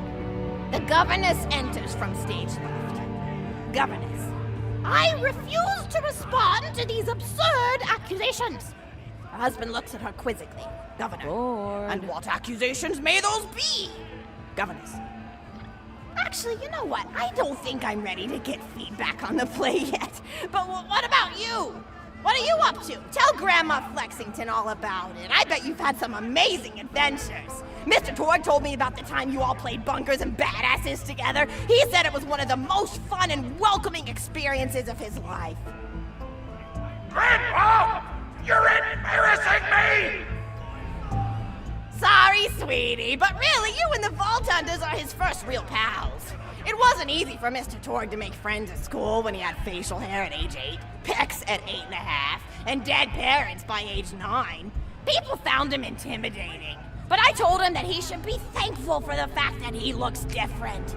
Anyone who wouldn't be friends with you based on appearance wouldn't be a very good friend anyway. But he really does like hanging out with all of you.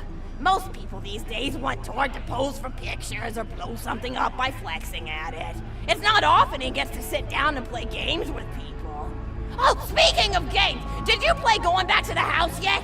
It's a new echo simulation about exploring a log cabin you lived in when you were a kid. There's no violence or anything. You just walk around looking at cereal boxes and remembering people you made out with. I really like where echo sims have gone in the past few years, don't you? There seem to be a lot more of them with interesting things to do beyond shooting people, and the writing has gotten so tight and concise.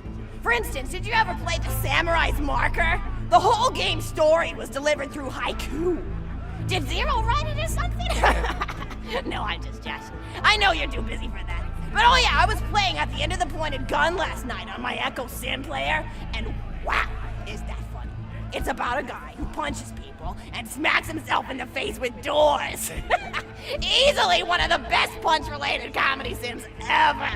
But oh, I'm really looking forward to this game called Robot Hunter Assault Squadron, which is this big randomized survival game about throwing bottles at trees and accidentally scaring birds. In the demo version, I scared a bird so hard it died. 10 out of 10 in my book. But what kind of things do you do for fun? You play any sports? You look like you might be into some of the more extreme stuff, like spine hurdling or psycho head volleyball.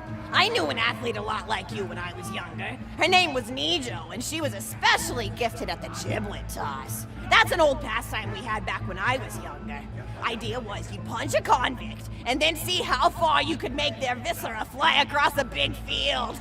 You got points based on distance and the size of the viscera. She won the final round of the giblet toss championship by getting a left eyeball to cross the 300-meter mark. They said she was juicing with iridium, but I think they were just angry that she dethroned the reigning champ, misogynistic Jeff. People really liked him for some reason. Hey, what's your favorite food? Mine's burgers, personally. People look at you like you're a pleb or something when you say you like burgers, but just think of all the things you can do with them. You can change out the patty, play around with the toppings, change what sides you have. You ever have a burger with veggie chips? Gosh, I all but forgot about fries for about a year after I discovered the veggie chip combo. And I'm not a vegetarian or anything, but those veggie patties they make on the more upper class worlds are crazy good. Better than real meat if you cook it right. Mr. Torg tried to be vegetarian once after he saw a fluff bear get run over by a truck. How long did you last again? 12 seconds! Barely even finished the word vegetarian before he lunged at a skag chew I was holding in my left hand. Nearly lost a finger. Granted, he's always been partial to skag chews or skag bacon. Don't know why, since I always felt like skags tasted like old tires and vomit. But to each his own. Taste is a funny thing. People say your taste buds get more refined as time goes on, but they actually get worse and worse. So when Mr. Torg used to refuse vegetables as a kid, it's because he was actually tasting how awful they were. When we old folks eat vegetables, we're only okay with it because we can't taste all the gross vitamins and stuff. Granted, vitamins are what have kept me going for as long as I've been going. You get enough B12 in your system and you can headbutt a freight train without so much as a bruise. That reminds me, I need to get my pills ready for the rest of the week. I have one of those little metal containers split into different sections for each day. It's really helpful. And the sides are sharp enough that I can use it to ward off burglars if I need to. What else do I have to do this week? Probably head to the bazaar, pick up some frozen spider and flanks. Gotta bring my coat though, because it gets kind of chilly in the freezer section. What else do I need? Oh, I need Schwartzman's candy drops. Gosh, those are delicious. They're so smooth and sweet. Just thinking about them, I could go for one right now, couldn't you? Do you think you could go find me one?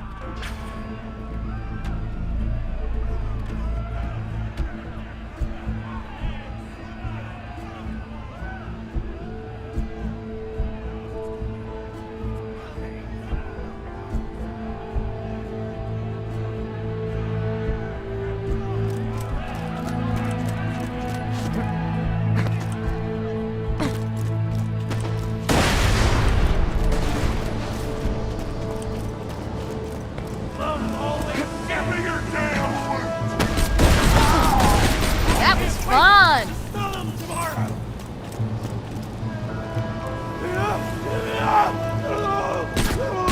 Bury me upside down!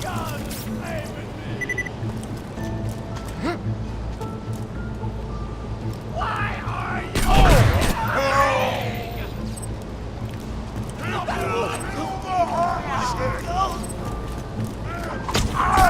I'm sorry!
You'll pay for that!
Schwartzman candy drop? Grab it for me, will ya? Oh, I can taste it already.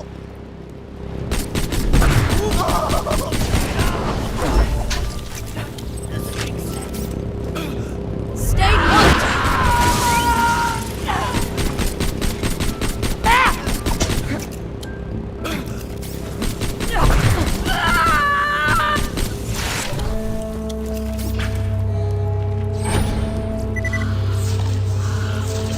Oh, wonderful. Bring it back here and I'll finish my story. This will work.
this later while sitting by the fireplace telling Mr. Torg stories of days gone by. There's just nothing like a good roaring fireplace, is there? Something healing and safe. Maybe that's why our family likes explosions so much. They're basically just big fireplaces. Every explosion feels just like coming home. Oh, maybe that'd be a good slogan for the Torg Corporation. Don't you think, High Five? Ah! Oh, don't be silly. It's a wonderful slogan and you know it. I used to come up with slogans for a living when I was in my teens. I came up with the jingle for Professor Gunsight's Can't Miss Scopes. How'd it go again? Oh, yeah! If you try to shoot but you miss a lot, then give Professor Gunsight Scopes a shot. And then they played a gunshot sound effect and someone going, ah!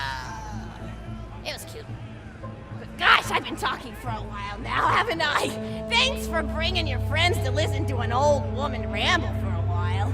I can't tell you how great it is to have somebody new to talk to, especially a Vault Hunter. Oh, and one more thing! No, actually, that could probably wait. Just something about vaults and the end of the universe. Anyway, here. I always spoil my friends, just like I spoiled my grandson.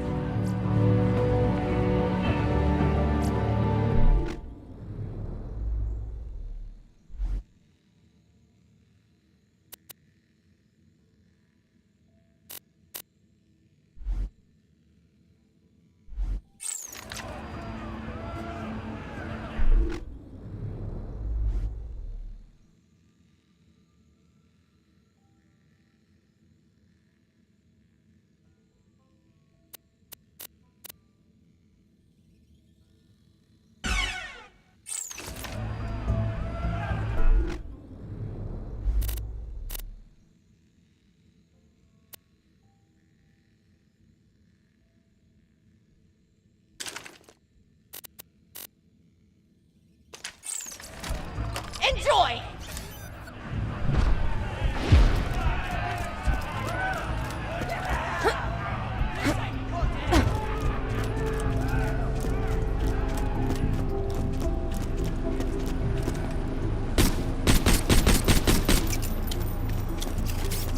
High quality, low prices, and no questions asked.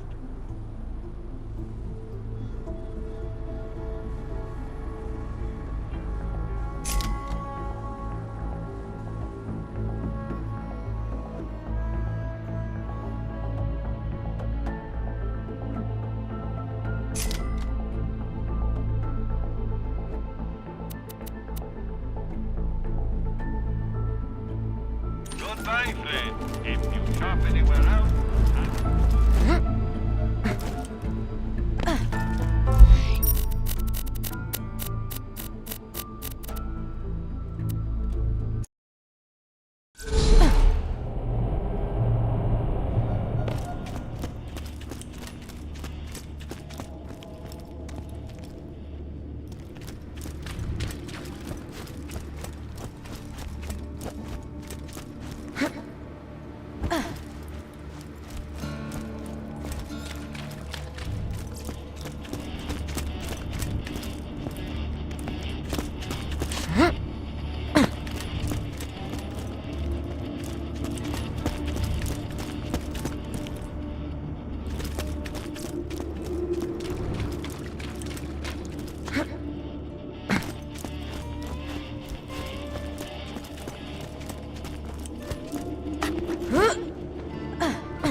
Have you completed your task yet?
So, what now? Yeah, somebody's gotta deal with all those new vaults. Dibs, You can't call dibs on hunting hundreds of vaults. says you. What you thinking, Lil? I think before we head off to deal with those vaults, we gotta rebuild. Get a new shield for Sanctuary, wipe Hyperion off the map, and bury our fallen. Jack may be dead, but we're not done fighting. Not by a long shot. I hear you. What you think, Lee? I think I already called dibs on the vault hunt. I could have something for you later. I got nothing. Got nothing.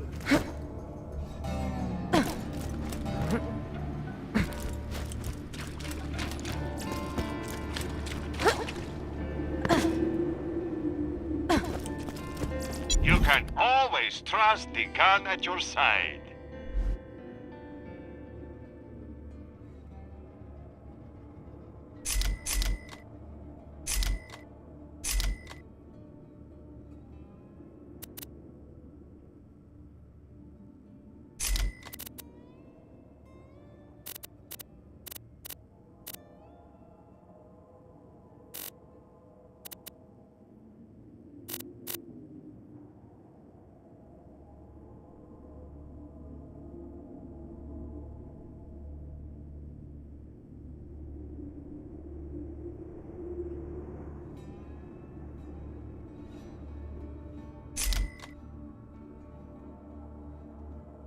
Your cash ain't worth a thing if you don't spend it.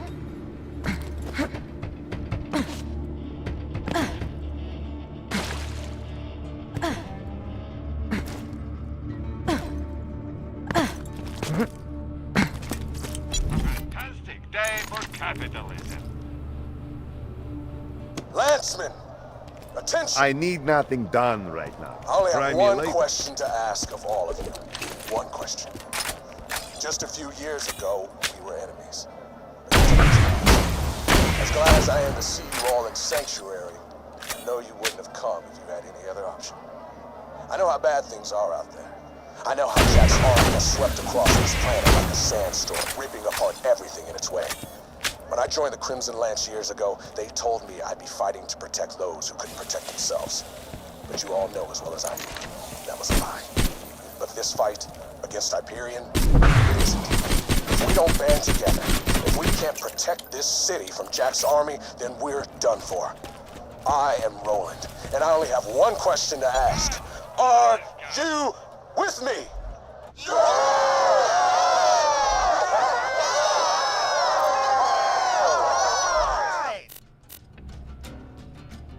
Always happy to do business with the Vault.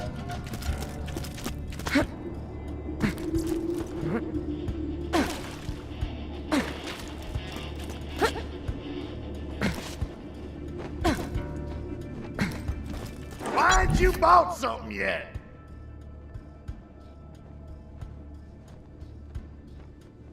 Holy crap! Somebody actually paid for that! Anybody ask? You found that. Thanks for the iridium, chump.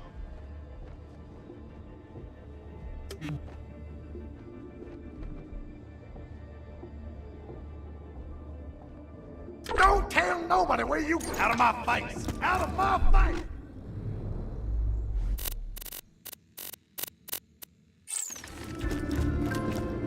I think I might...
Regrettably, I cannot hide externally.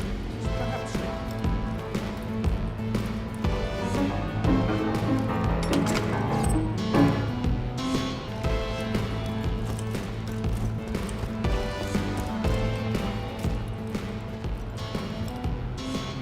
Vault hunter, huh?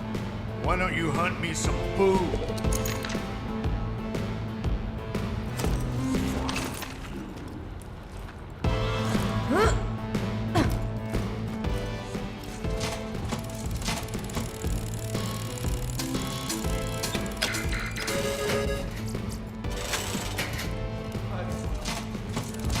Like this back in the last.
Sanctuary.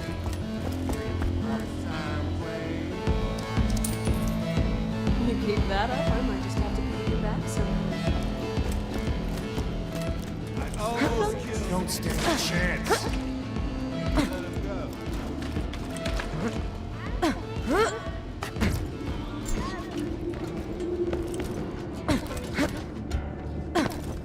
Who told you about this place? I'll kill him.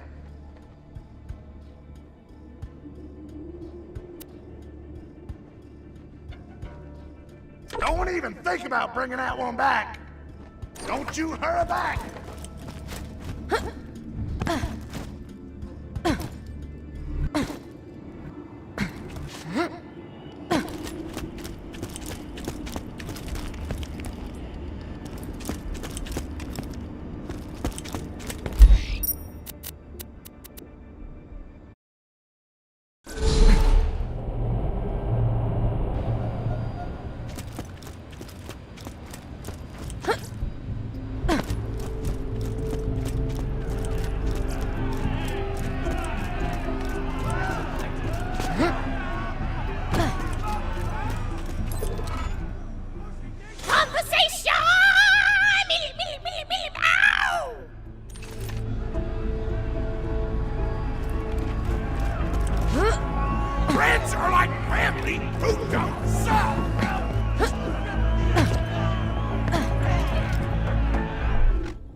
Welcome to Hallowed Hollow, the only community for Pandora's exiled and retired undead. I'm the town's lookout, TK Baja. Why don't you come on and find me, would you? Just follow the sound of the blind redneck zombie's voice.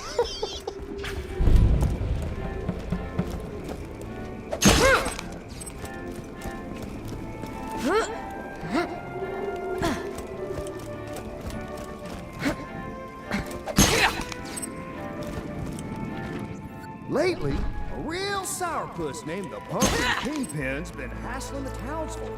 They're so scared these days, they won't even step outside. Why don't you get out there and give them the old 1-2 for me?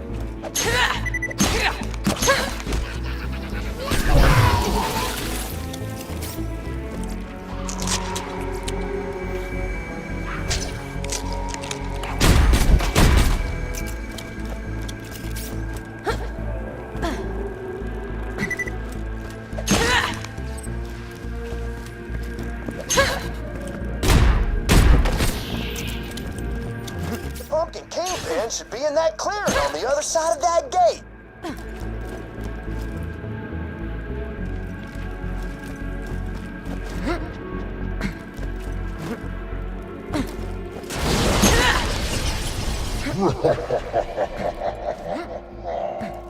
Oh, horseradish.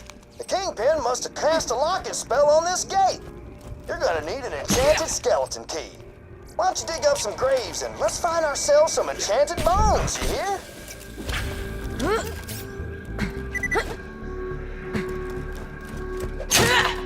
Dagnabbit.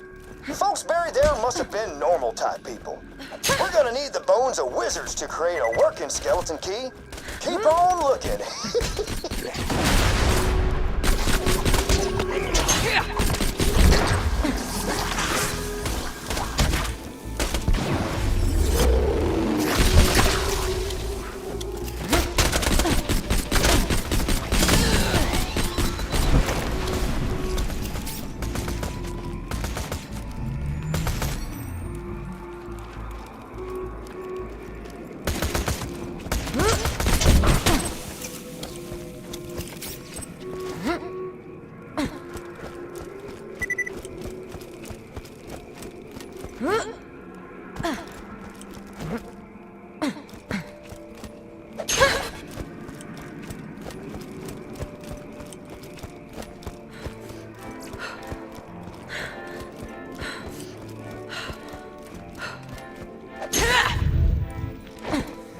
Looks like an enchanted skeleton right there. Why don't you give him a wallop, and you should be a step or two closer to making a skeleton key. That's one of the enchanted bones you'll need. Once you find the others and make the key, you'll be able to go toe-to-toe with the Pumpkin Kingpin himself. Yeehaw!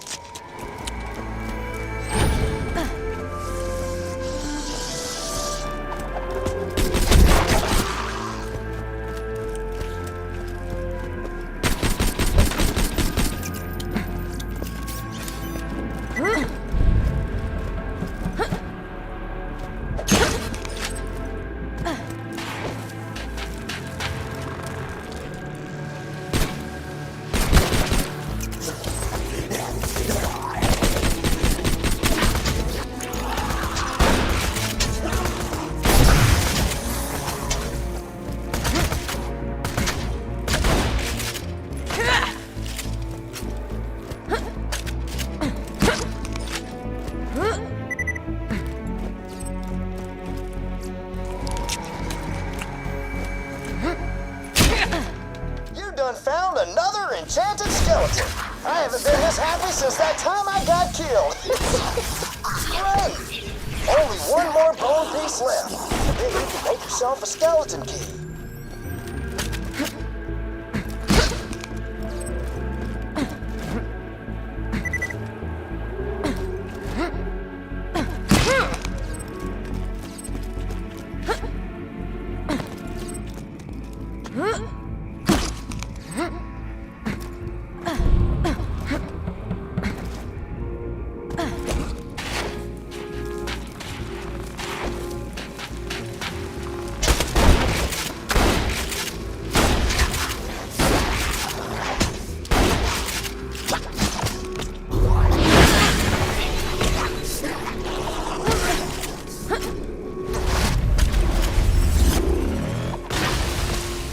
Well,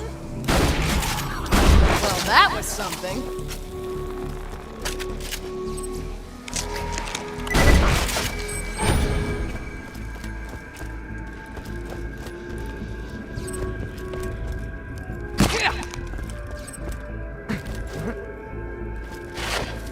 Hey! You found the last enchanted skeleton! Why don't you drop him quicker than an uncomfortable subject at a family dinner?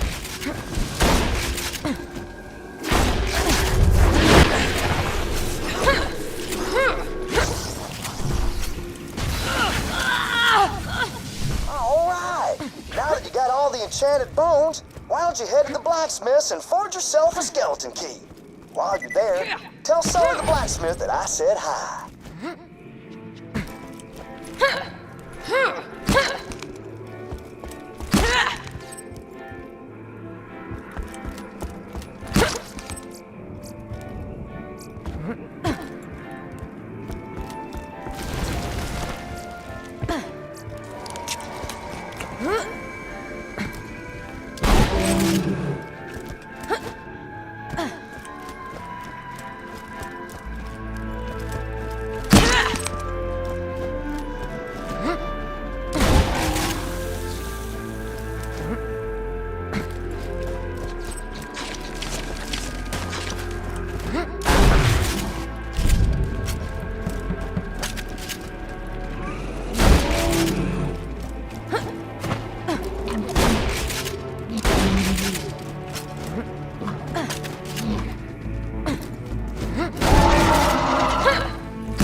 Blacksmith's hammer to make the key. Now, where could he be? Sully? Hey, Sully! You got a customer over here?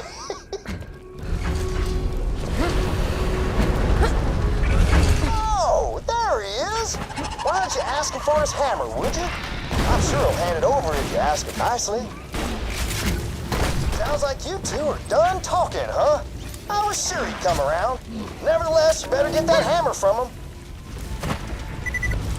All right. Now, smack those bones together and forge yourself a skeleton key.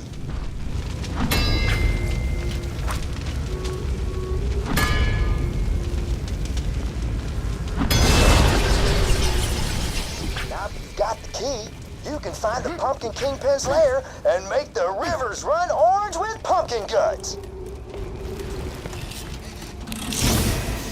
That is beautiful.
It's a fine day, full of opportunities.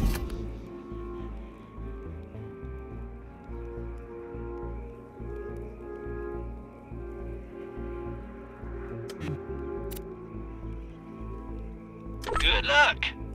Catch you later.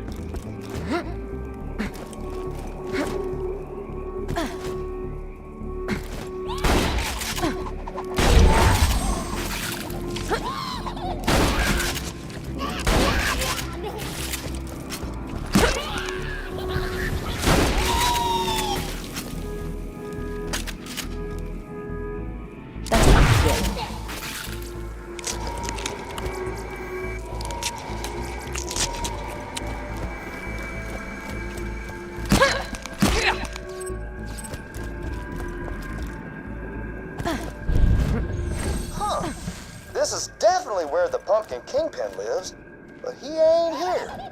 Must be sleeping underground or something. Oh, I bet if you flooded the area, you'd probably have to come up for air. Go on and head to the windmill.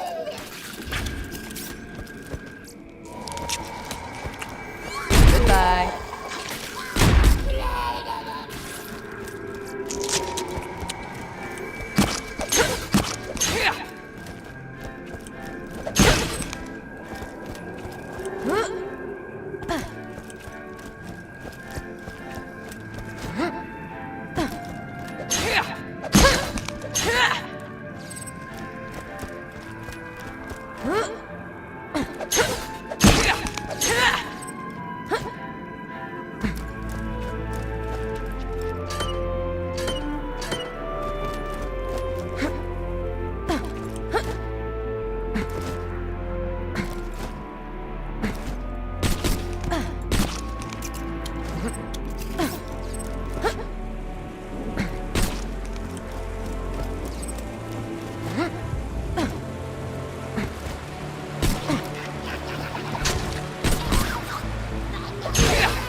windmill ain't working, is it?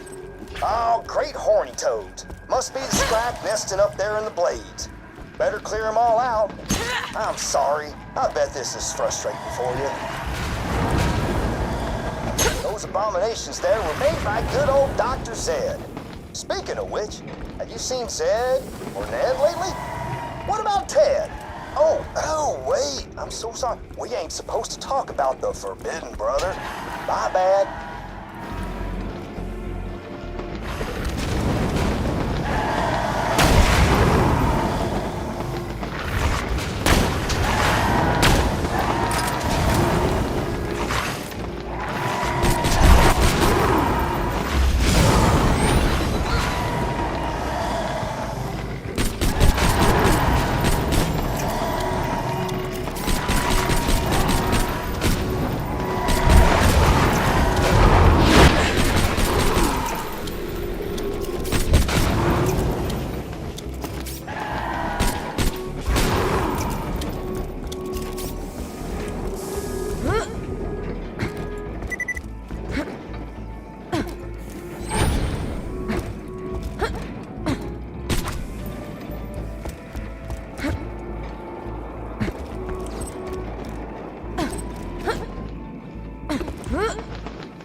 And Scrag tell legends of the creature who kicked him out of the Iridium Blight. Said there was a real big, small, or normal-sized man or woman, and that there was 1 to 4 of them. The legends are pretty vague.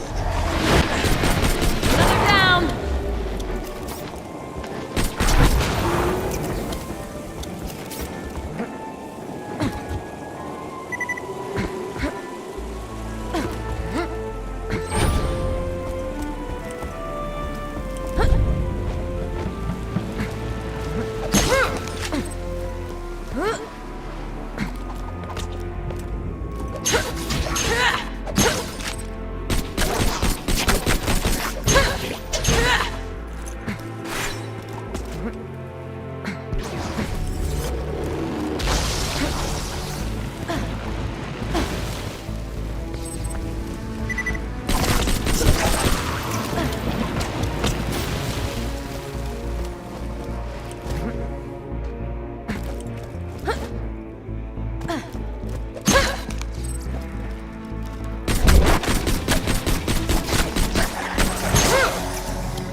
Going, so the blood's pumping and everything's ready for a final showdown with the Pumpkin Kingpin.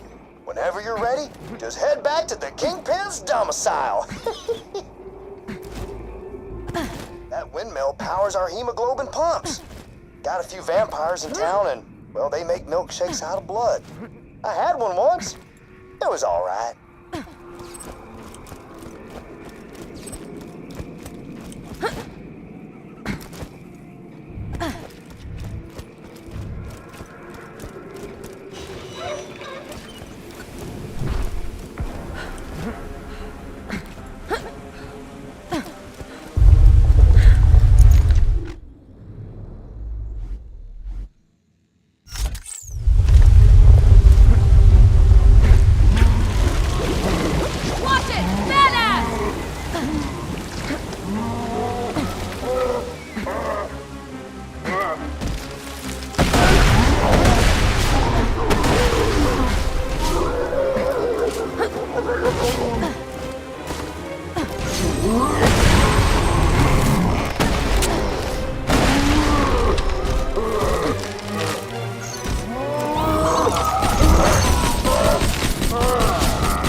coming on by, stranger. Don't see too many new folks these days. Or ever, really, on account of the blindness. One day somebody will laugh at that joke.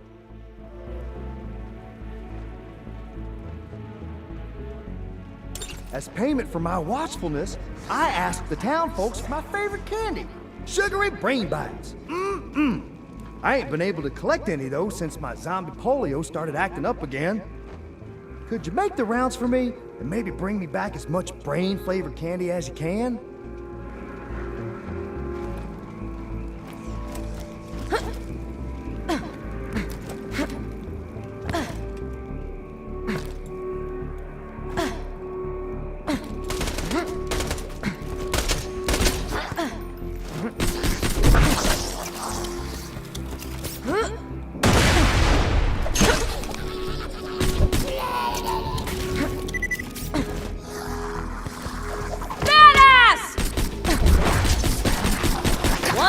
Badass.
Sweet baby gums. I've been trying to wean myself off actual brains for a while now, and those candies there sure do the trick, don't they?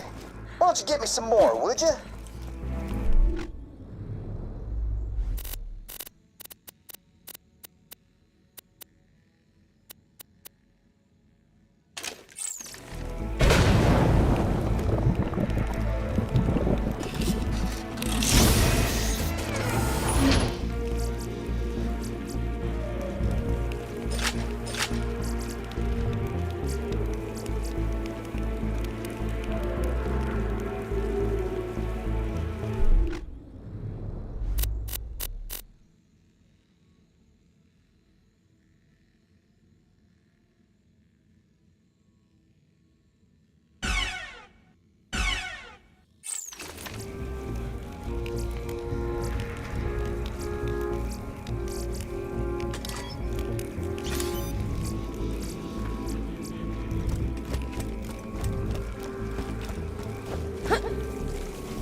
brain bites got all the taste of brains without all the hassle of chasing and murdering and looking at your bloody hands screaming, "Oh God, what have I become?" Being the lookout for this town might be boring as sin, but that there candy makes the whole deal worthwhile. Yeehaw!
High quality, low prices, and no questions asked.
Words, my friend.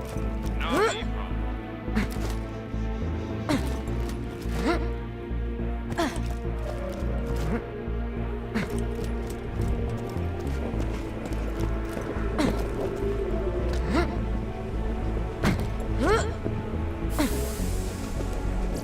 Hey, you nearly got enough sugary brain bites.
Got enough candy to keep me on a gray matter sugar high for months. Why don't you come on back?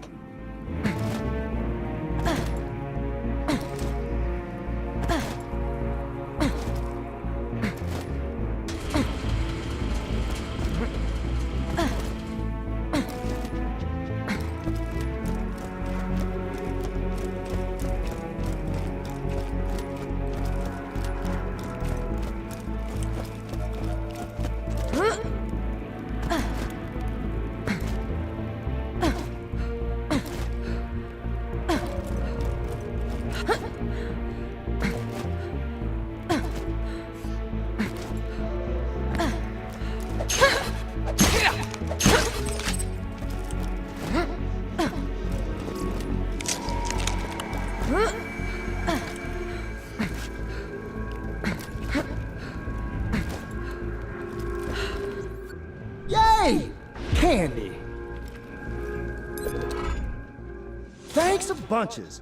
Before I eat all these, I'm gonna squish them together into a big lump and pretend it's the brain of somebody I don't like. Nah, who am I kidding? There ain't nobody I don't like. They're all delicious. Hey, Moxie said anything about me? So then, after Lilith and all them killed Dr. Ned, I decided I'd come back here to unlive out the rest of my days. Thought about going to Sanctuary with all them Crimson Raider fellas, but I didn't want to mess with Candy. I heard tell that handsome Jack fella killed a bunch of folks in Firestone. Kinda comforting to know that even if those bandits hadn't got me, I still would have got killed in the end. Dagnabbit, I may be blind, widowed, crippled, and undead, but I sure haven't lost my sunny disposition. Hey, got any brains on you? I suppose you don't. But I loves me some brains. Got Mordecai and the rest to bring me like 1,000 of them once. But you'd be surprised how quickly you can go through a good stockpile of gray matter when you've got the munchies. Hey, Moxie said anything about me? I heard tell that handsome Jack fella killed a bunch of folks in Firestone. Kinda comforting to know that even if those bandits hadn't got me, I still would have got killed.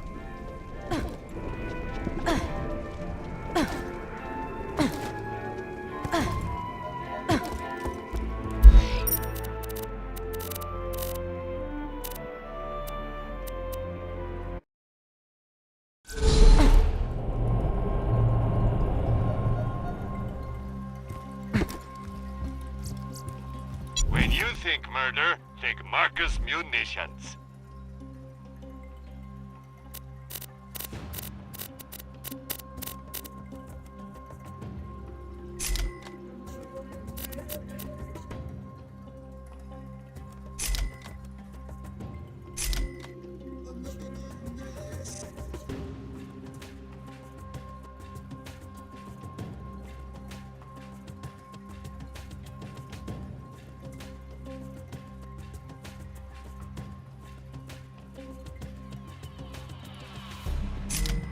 Tell your friend, Marcus Munitions. Salutations once again. Welcome to Wom Bomb Island, Pandora's #1 vacation resort. After Lilith and the others arrive, our Fertility Day festival can begin. Come find me, will you? Hey, killer. Go ahead and get the Fertility Fest started without us. Brick's still packing, and Mordecai's trying to shove his bird back into its cage. Talon, Talon, if you get in the cage, I'll feed you a skaghead, eh? Where's my tuxedo t-shirt? It's a t-shirt, but it looks like a tuxedo. I'm wearing for slow dancing. Vault Hunter, I'll get back to you.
Well met! I've distilled some homemade liqueur. We shall party until the break of dawn, as they say. Let me get the door for you.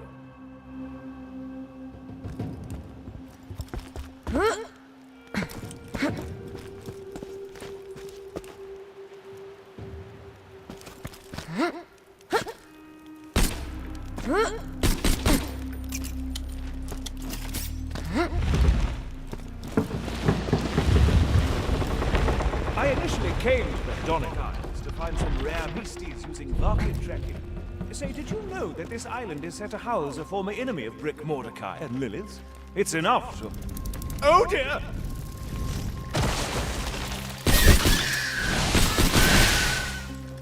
Guys? Something just took Hammerlock. So, I can stop packing then. Mordecai, any ideas? Maybe. Look around. Did Hammerlock leave anything behind? Anything with his scent on it?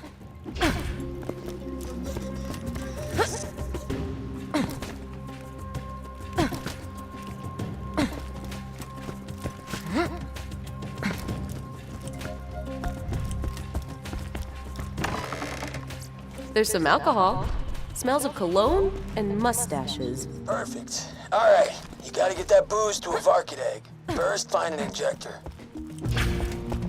Good.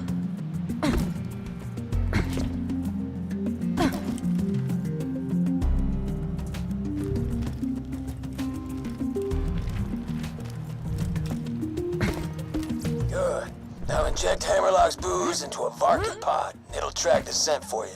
Using a Varkid to track smells? You sure that'll work? No question. Blood did it, and I'm teaching Talon now. In a couple weeks, he'll be able to track you and Lil anywhere. Wait, you're teaching Talon to track us? Yeah. Borrow some of your old shirts you don't use anymore, tear them up, give them to Talon so he can track the scent. Like Brick's weird tuxedo t-shirt thing. That was my dressy clothes!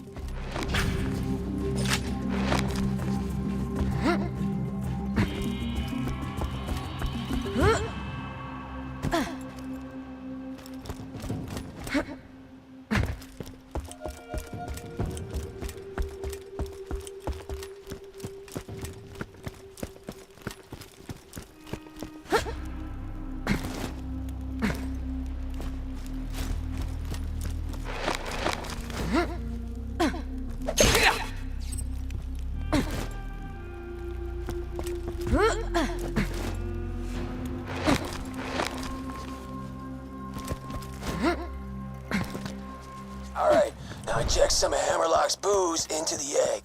When it hatches, it'll lead you right to Hammerlock.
Fear me, bitches!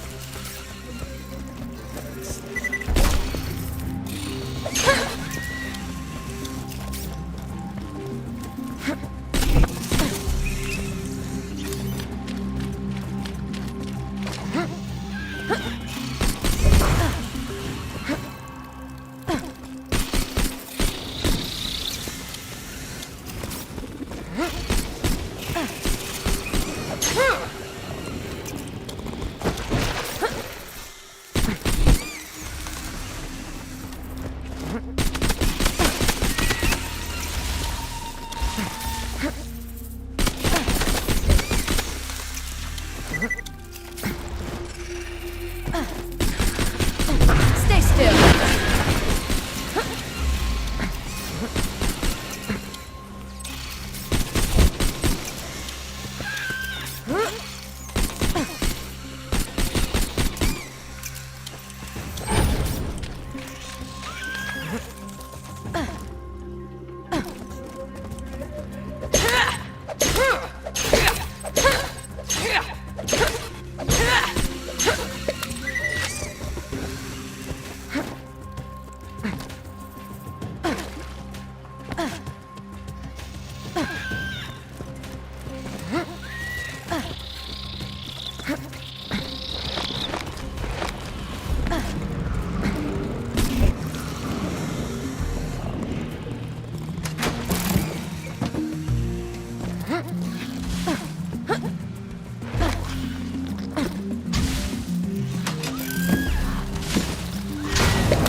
Damn!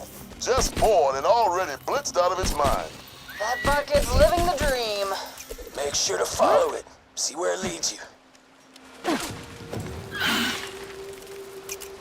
Oh, I haven't seen Talon since his feathers grew in. Oh my god, he is so cute! He's not cute, he's a badass. But yeah, gentle. I think he likes you. Aw, are you sure? Because he is biting pretty hard. Ow, ow, ow, ow, ow! Ooh, he's drawing blood. Oh crap, I'll get him off. No, he's too cute. Ow. I love him. Damn, girl, you weird as hell. It appears I'm being dragged through a series of tunnels by some monstrously large beast. A rescue would be appreciated, but certainly isn't mandatory. Circle of life, all that.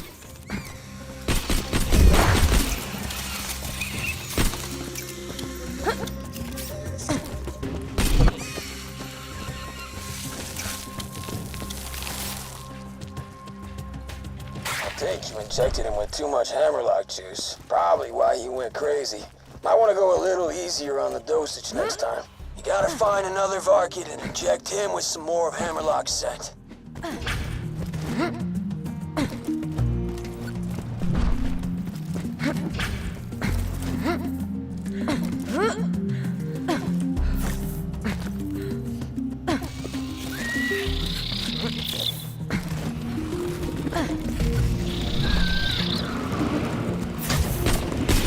Follow that thing and it ought to lead you to Hammerlock. Let's not keep Hammerlock waiting, all right?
Looks like it crawled into that tunnel thing.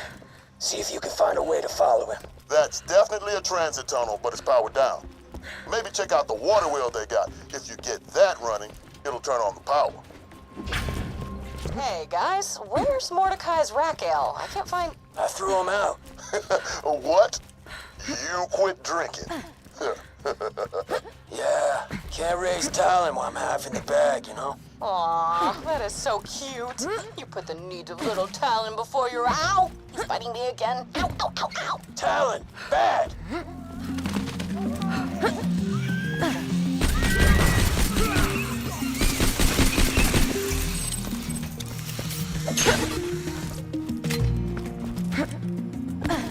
What you want, buttheads? Eat a beer bottle. If you want access to Crazy Earl's crazy water wheel, you better wet my beak and deal with some pirates that have been saying mean crap to me. That one insulted my mustache. Nobody insults Crazy Earl's crazy mustache. Them pirates started talking smack after I tried to cuddle with one. But whatever, Crazy Earl's all about cuddling.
Get your old stinky ass back here and I'll let you into the crazy water wheel.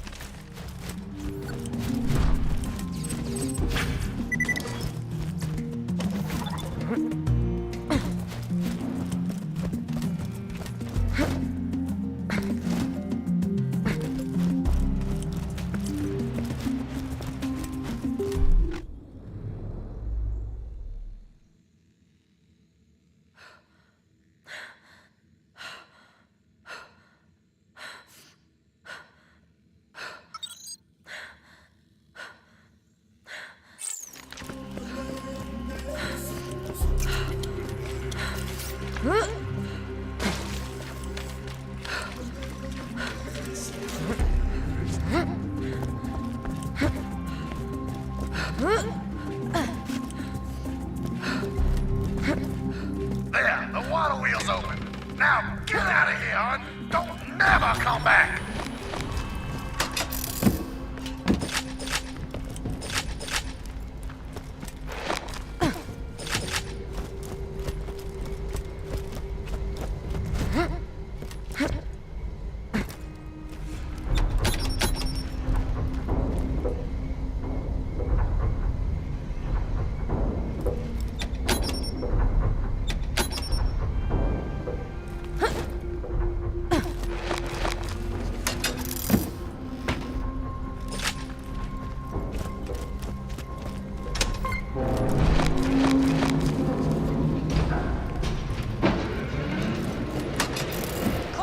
Sounds like that powered up the transit tunnel.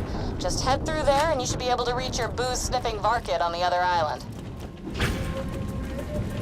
High quality, low prices, and no questions asked.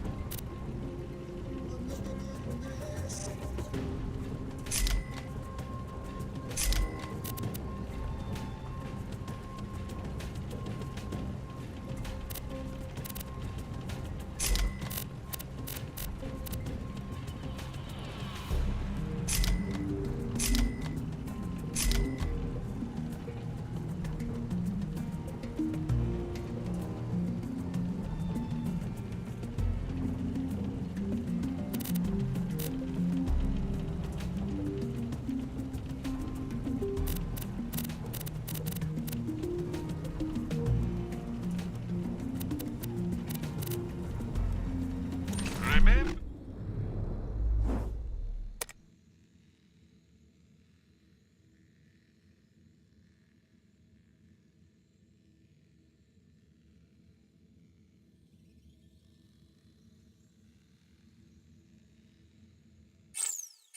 We're always open. Welcome to my humble...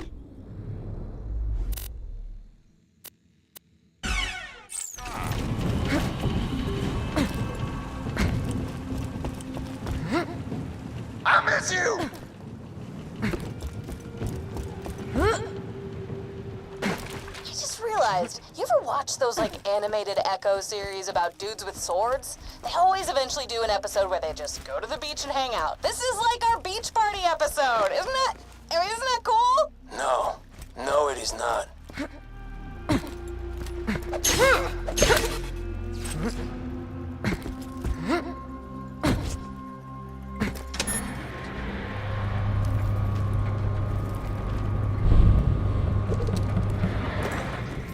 Ooh, pretty. I mean, you know. Quick update. I'm being tied up by the psycho villagers of the Isles. You won't believe it, but I'm to be sacrificed to the son of Cromarex. Sorry, son of who? Oh, right. You've never met Cromarex. He was a big-ass crab worm we fought after ganking General Knox. Man, we killed him so many times. The memories.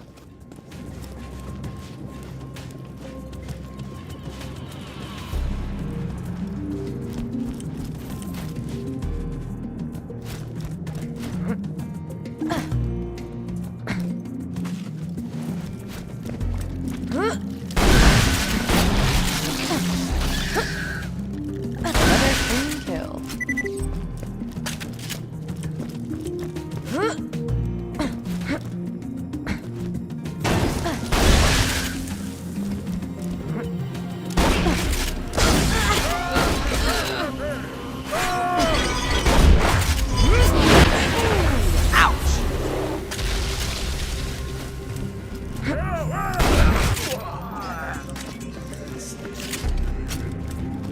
If you wouldn't mind hurrying, Vault Hunter, I believe these savages are attempting to summon the son of Cromarex as I speak. Hey, man, don't call me a savage. Oh, you speak English. I thought... I graduated from Eden 4 Megaversity with honors. Check your privilege, dick.